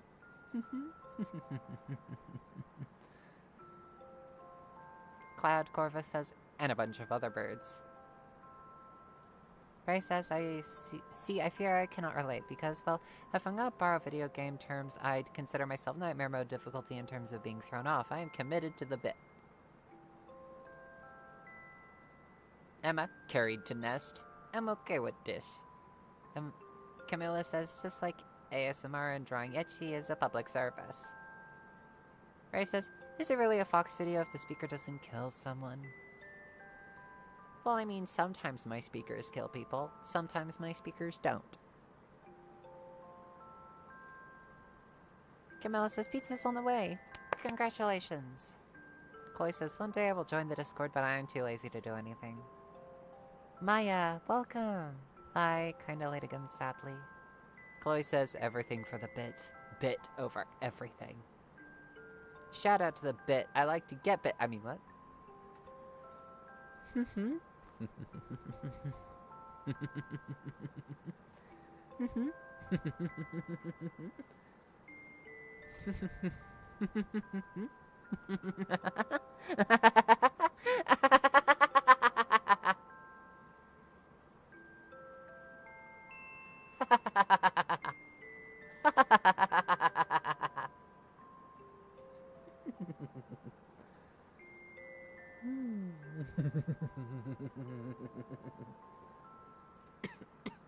Excuse me. Setiko says, we're there, but shy a bit still. Stream chat's easier for some reason. Camilla Cat Girl says, and hot and... Oh, poor dear. But yeah, I think that my characters do share a bit of a flaw in that they share my evil laughter. Meaning that I don't really have a big variety as to how my laughs go. I do have the deeper chuckles. And then I just have some of the slightly lighter ones. And then it gets a little bit hyperactive. And then I just go full on Joker.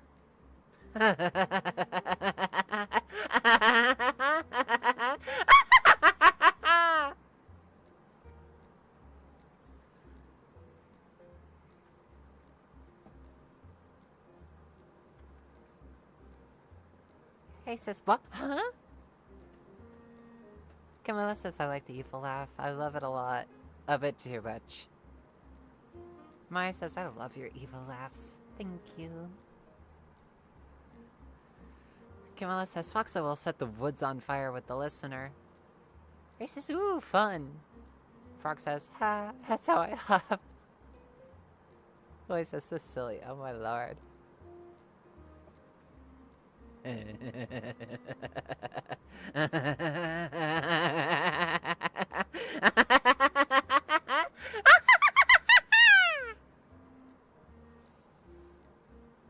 Batman, the TV show from 2004? I do. I do. I'll completely unhinge you. The Joker from the 2004 version of the Batman show, yeah. Just yes, he did it well. Look, nothing up my sleeves. Nothing that won't put a smile on your face.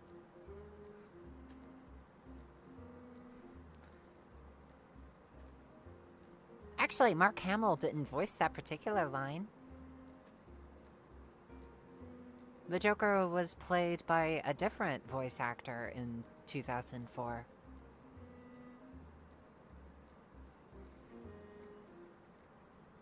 Ray says, always good to experiment. Yeah, you really are a fox. You even did the yipping noises and everything. Emma says, ooh, we should watch that together too. Camilla says he sang Setting the Woods on Fire. The Batman intentionally wanted to be different from Batman the Animated Series. It's why everything is so different. Yeah. Yeah. Medical report. Stat! You were in an accident. You're a very sick man. Flattery won't save you.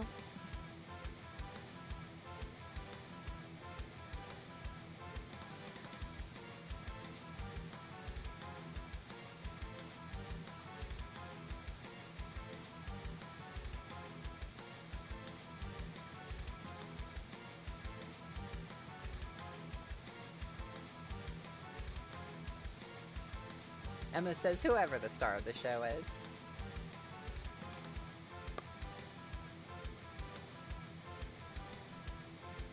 Also, if you heard that click earlier, just a moment ago, that was most likely my teeth clicking together. Demon says, I've written what I want to say down, mistress. Oh, if you wish to, please send it. Probably not here if you don't want to, but probably in the Discord if you want.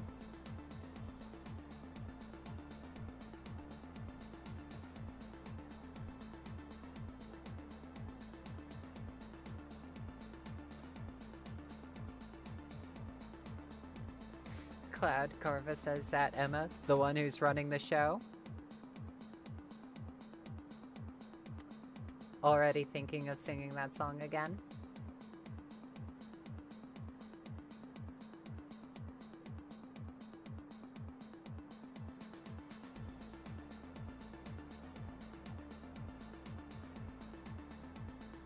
Ray says, oof, the headache is really getting to me.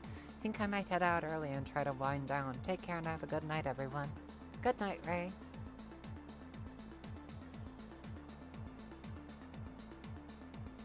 Emma says the star of the show is always Mistress. Thank you, dear. I do my best to be incredibly, entertaining. This'll be very entertaining.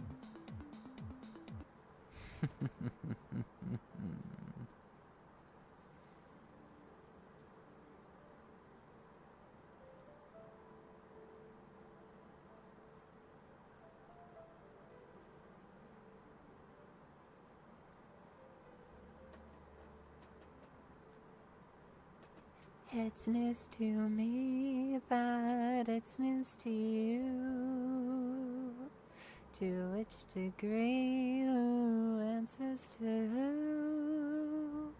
We could go on and on, but in the end, who are we kidding? My divinity is past infinity, am I getting through?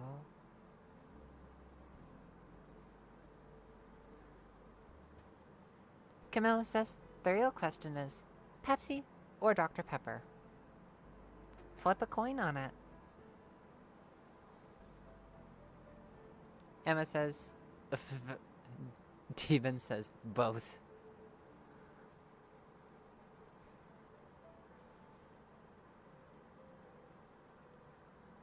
Seems our regime has plummeted south. Don't need to scream if you ain't got a mouth. Why bite the hand that feeds when it's the only hand you're getting? It's time to see that this great marquee is the only place you're ever gonna be. So strap on in to take it on the chin and don't forget who's running the show. Now look at this. Absolute bliss. Oh, what a shock. Watch where you walk. Sorry, I love that song far too much. Sethako says, somehow we avoided spoilers for the series until we marathoned 1 to 7 the day before seeing the film, so I got to hear that song for the first time in theaters. Demon says, I heard a movie night was going to happen. Oh, no movie night tonight. Not here on this channel anyways. If I play any movies, the YouTube gods will smite me.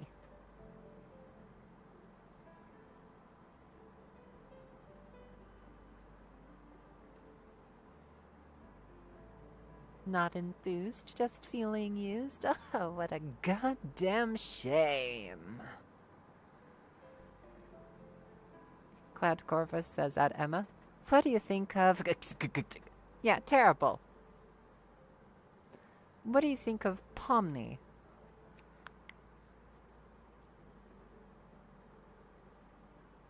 Demon says, I feel like when I near the mistress, my mind goes blank. Oh, poor thing. Poor thing. Frog says, what, you like Tatsi? I'm so surprised. Yeah, unfortunately, I really do like the Amazing Digital Circus. Not entirely a huge fan of Gooseworks, but I can understand their position has been incredibly stressful. From the way that they've had to fund the show, yeah, it makes sense that a lot of, let's just say, extremely rabid fans can coalesce around the idea. Camilla says it's okay. The one who is running the show is a great villain song.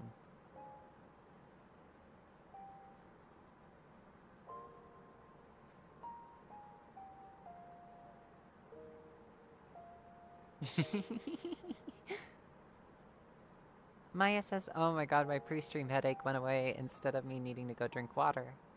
Camilla says, and Goose works as trans, and I love supporting trans artists. Also, apparently I sound a little bit like Gooseworks, especially when I start mimicking the characters of Bubble and the Moon. Seriously. I think that it's utter witchcraft, and I'm surprised. They look happy.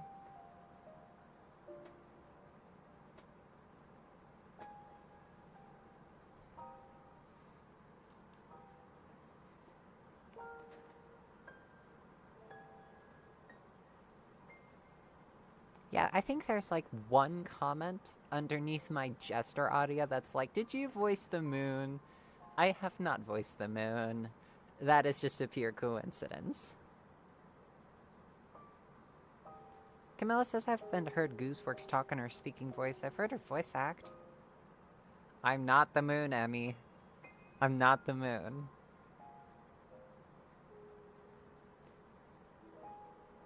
Breathtaking. The committee's gonna love that.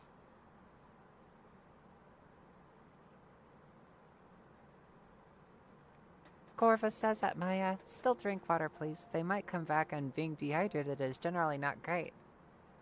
Camilla says you could voice the Moon in an audio if you want to do a Living Moon audio. Demon says, she is the Moon, she got 2 big moons.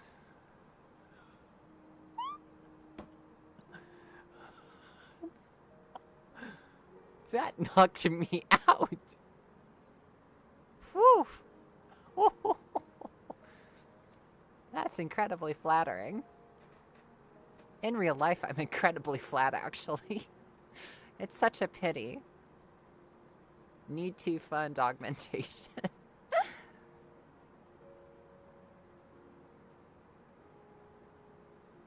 Frog says, my friend loves Tetsu. She got Jack's brainworms, then we binged the show in one day. Cosmo says, Jester's perfect because my life is a joke. Because God has cursed me for my hubris, and my work is never finished. I don't believe in God, I just love that as a joke. Sedeko says, oh, I hear Bubble now. Yeah, like I said. Why would they hate you when they could just hate you? They'd rather abstract than go on your adventures. Defective. Faulty. Broken. Unworthy. Maybe you deserve to be abandoned. You really were the lesser of the two. You ruined this. Yeah, I know those quotes.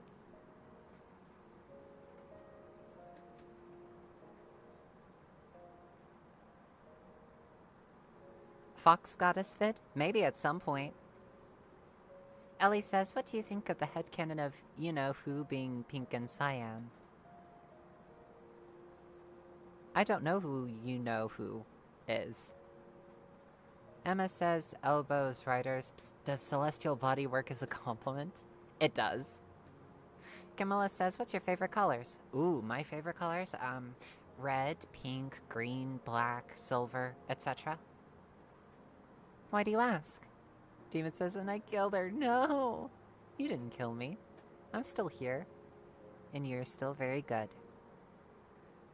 Camilla says, I like Jax. I don't particularly like Jax. It's like looking in a warped mirror with everything that I could have done gone horribly wrong. Emma says, aw, Mistress just got eaten mores. Demon says, I got a lot of broken bra pads. If you need them, I can get them to you if you want, Mistress. Well, thank you so very much, but I think that I'm fine. Very much appreciated. Claw? Claw?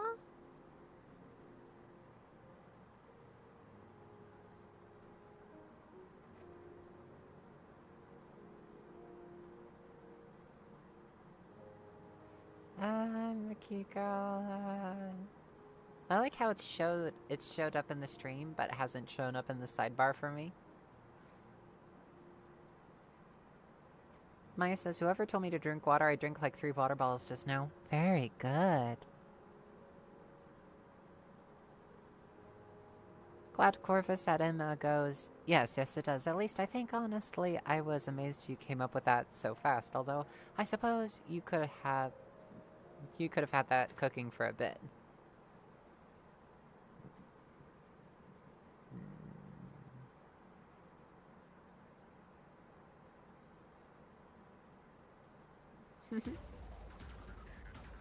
Emma says, but yeah, Mistress needs treats and snuggles and pets and hugs and snacks and cuddles. I like snacks. Snacks are tasty. Cloud says, bzzz. Camilla says, I need to be cuddled. Dog does not want to cuddle. Ellie says, I meant as Jax.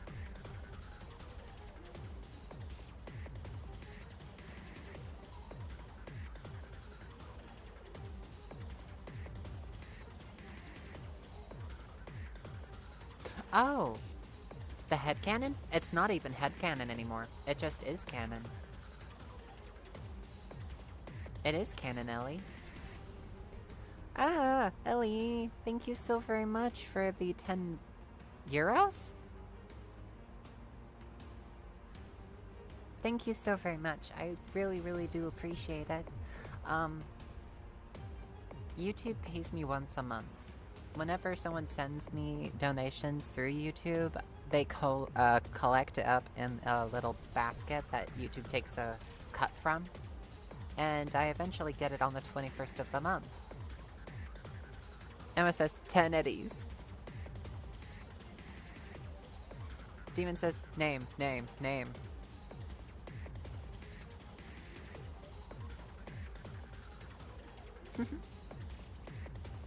If the other pets wish to cuddle with you, Demon, then please.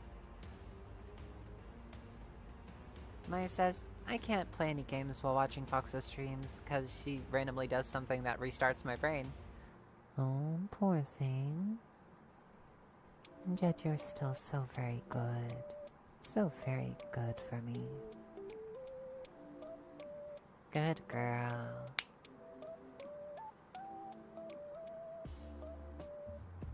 Ellie says, no, I got like 40 bucks until the next 20, but it's okay, I'm stacked with food and I'm fine.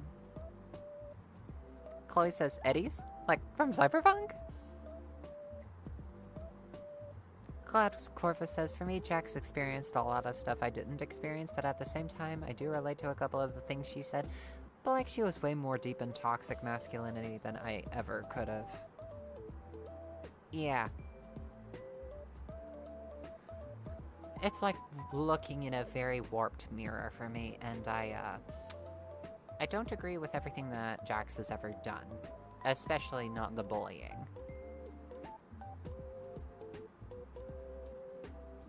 I think that Jax could have really stood a lot more of a chance if she had simply taken in some deep breaths, calmed down, and owned what she said. The longer that she went without owning what she said,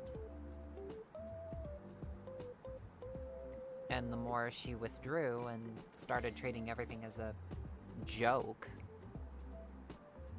and started pushing everyone away, you know, the more she does that, the worse it got. Maya says, I love Cyberpunk. I transfused gender halfway through my playthrough, male to female. Camilla says, Jax was better than me. I don't think she was ever alt-right like I was, and that's not good. I wasn't a good person. In 2016, I wasn't exactly a right-leaning person, but I was starting to head down the pipeline. Thankfully, I got out of that pipeline fairly quickly, and then started beelining straight for the left. Now I'm extremely comfortable on the left. And I am generally pissed off at the country for doing a lot of fucked up bullshit things. I still think that a lot of people, given the chance, can be better. Setiko says, I'm definitely someone that sees myself more in Ribbit. Emma says, Trans V confirmed, and hug. Chloe says, wait, Blade Runner could low-key be an insane setting for an audio. Yeah, but I don't want to. Mainly because Blade Runner breaks my heart too much.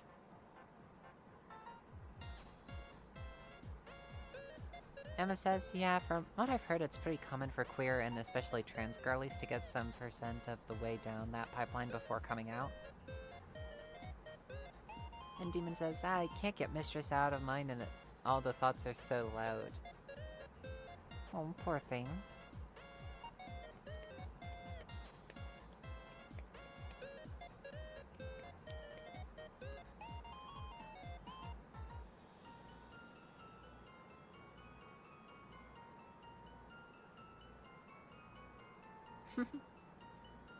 But yeah, I've come away from this with a lot more ideas as to what to do with audios.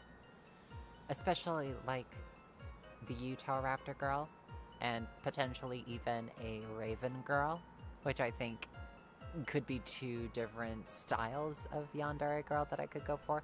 One of which being a more mystical audio, and the other one being a genetic experiment.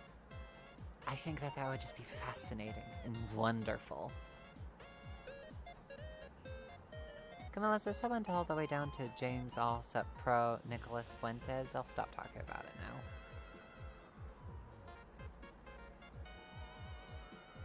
now. It's all good. If you want forgiveness, I forgive you. You recognize that it wasn't necessarily a good part of your life, and you're doing your best to be better day in, day out. Ultimately, I think that if you want to improve and be a better person than you were the day before, I think that makes you a better person. I mean, I'm not exactly shy about the fact that long time ago, a very long time ago now, I was a very abusive sort of person. I was very passive-aggressive, and I hurt my blood siblings very, very badly. Not as like a constant physical bullying way, but I certainly wasn't their friend when they needed friends the most. Something that I'll regret forever. They deserved better, and I was a really, really shitty person. I've done my best to be a good person, especially these days. But I know that good deeds today don't necessarily make up for what has been done. Ultimately, I don't forgive myself for what I did, but I use it as a launching off pad for trying to do better in the future. If that makes any sense?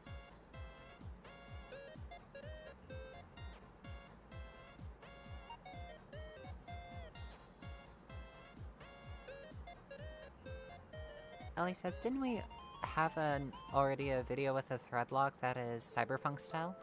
Oh yes, I think it's Lockout, which I'm trying to do a remake of, essentially.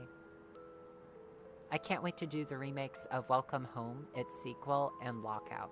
I think that I'll be remaking a lot of my older videos, because I think that the concepts could be fleshed out a little bit better these days. And I look forward to sharing all of these new projects with you in the coming days.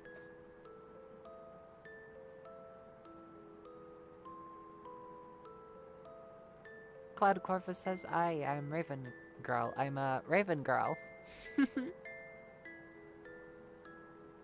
Strife says Raven Girl sounds very fun. It does indeed. But yeah. Things can get better. You can be a better person than you were the day before. There's always going to be a path back, but it's going to be a long path, and it's going to be a very hard path at times. And it's not a very hedonistic sort of path. There's a lot of pain involved, but you have to go through that pain. You have to take responsibility in order to enjoy any form of pleasure afterwards. Does that make any sense? Chloe says, this girl is remaking everything. Silly girl. I, for one, am very excited, actually, but I want to be silly. Sedeko says, to become a butterfly, you have to become soup first. Parthenax said it best. What is better, to be born good, or to overcome your evil nature through great effort? Me and Akira like tossing this line back and forth between one another.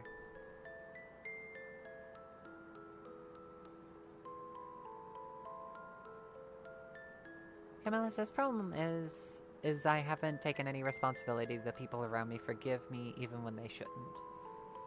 Forgiveness isn't something you control. You can't force someone to give you forgiveness, but at the same time, you can't force someone not to forgive you. If they forgive you, that's their choice to make. I don't think that my blood siblings have forgiven me. And in my opinion, maybe they shouldn't. And that's okay. At the end of the day, so long as they're living a better life than they did the day before, I'm happy.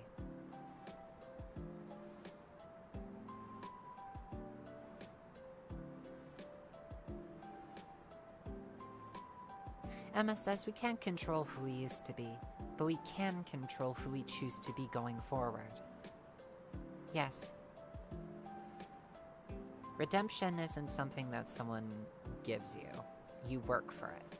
Even when you face the harshest of adversity in doing better.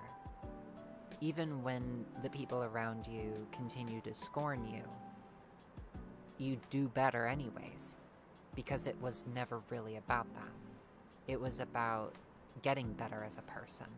About doing things for the sake of the people around you rather than for what, yourself, for yourself. Does that make any sense? Ellie says, we had this conversation, me and you, and I do believe forgiveness can be given if shown, and you became a better person, and you did, Nico.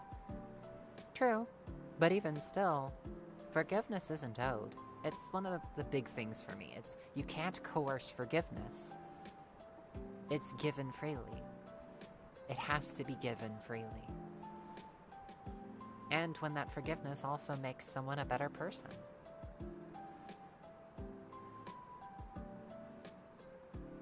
As in, it helps heal them, rather than tear them down.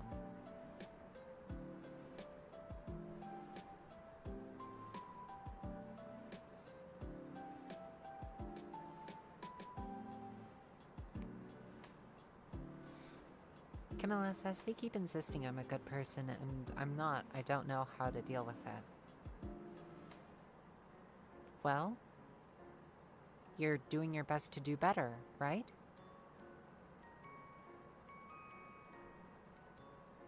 You're doing your best to be a better person going forward. Emma says, and Delphine can stuff it. Demon says, I want to be happy, mistress. Make feel happy, making the demons that claw at me and my mind, mistress, make them go away. I'm afraid that that's beyond my power. Everyone's mental health journey starts and ends in different places.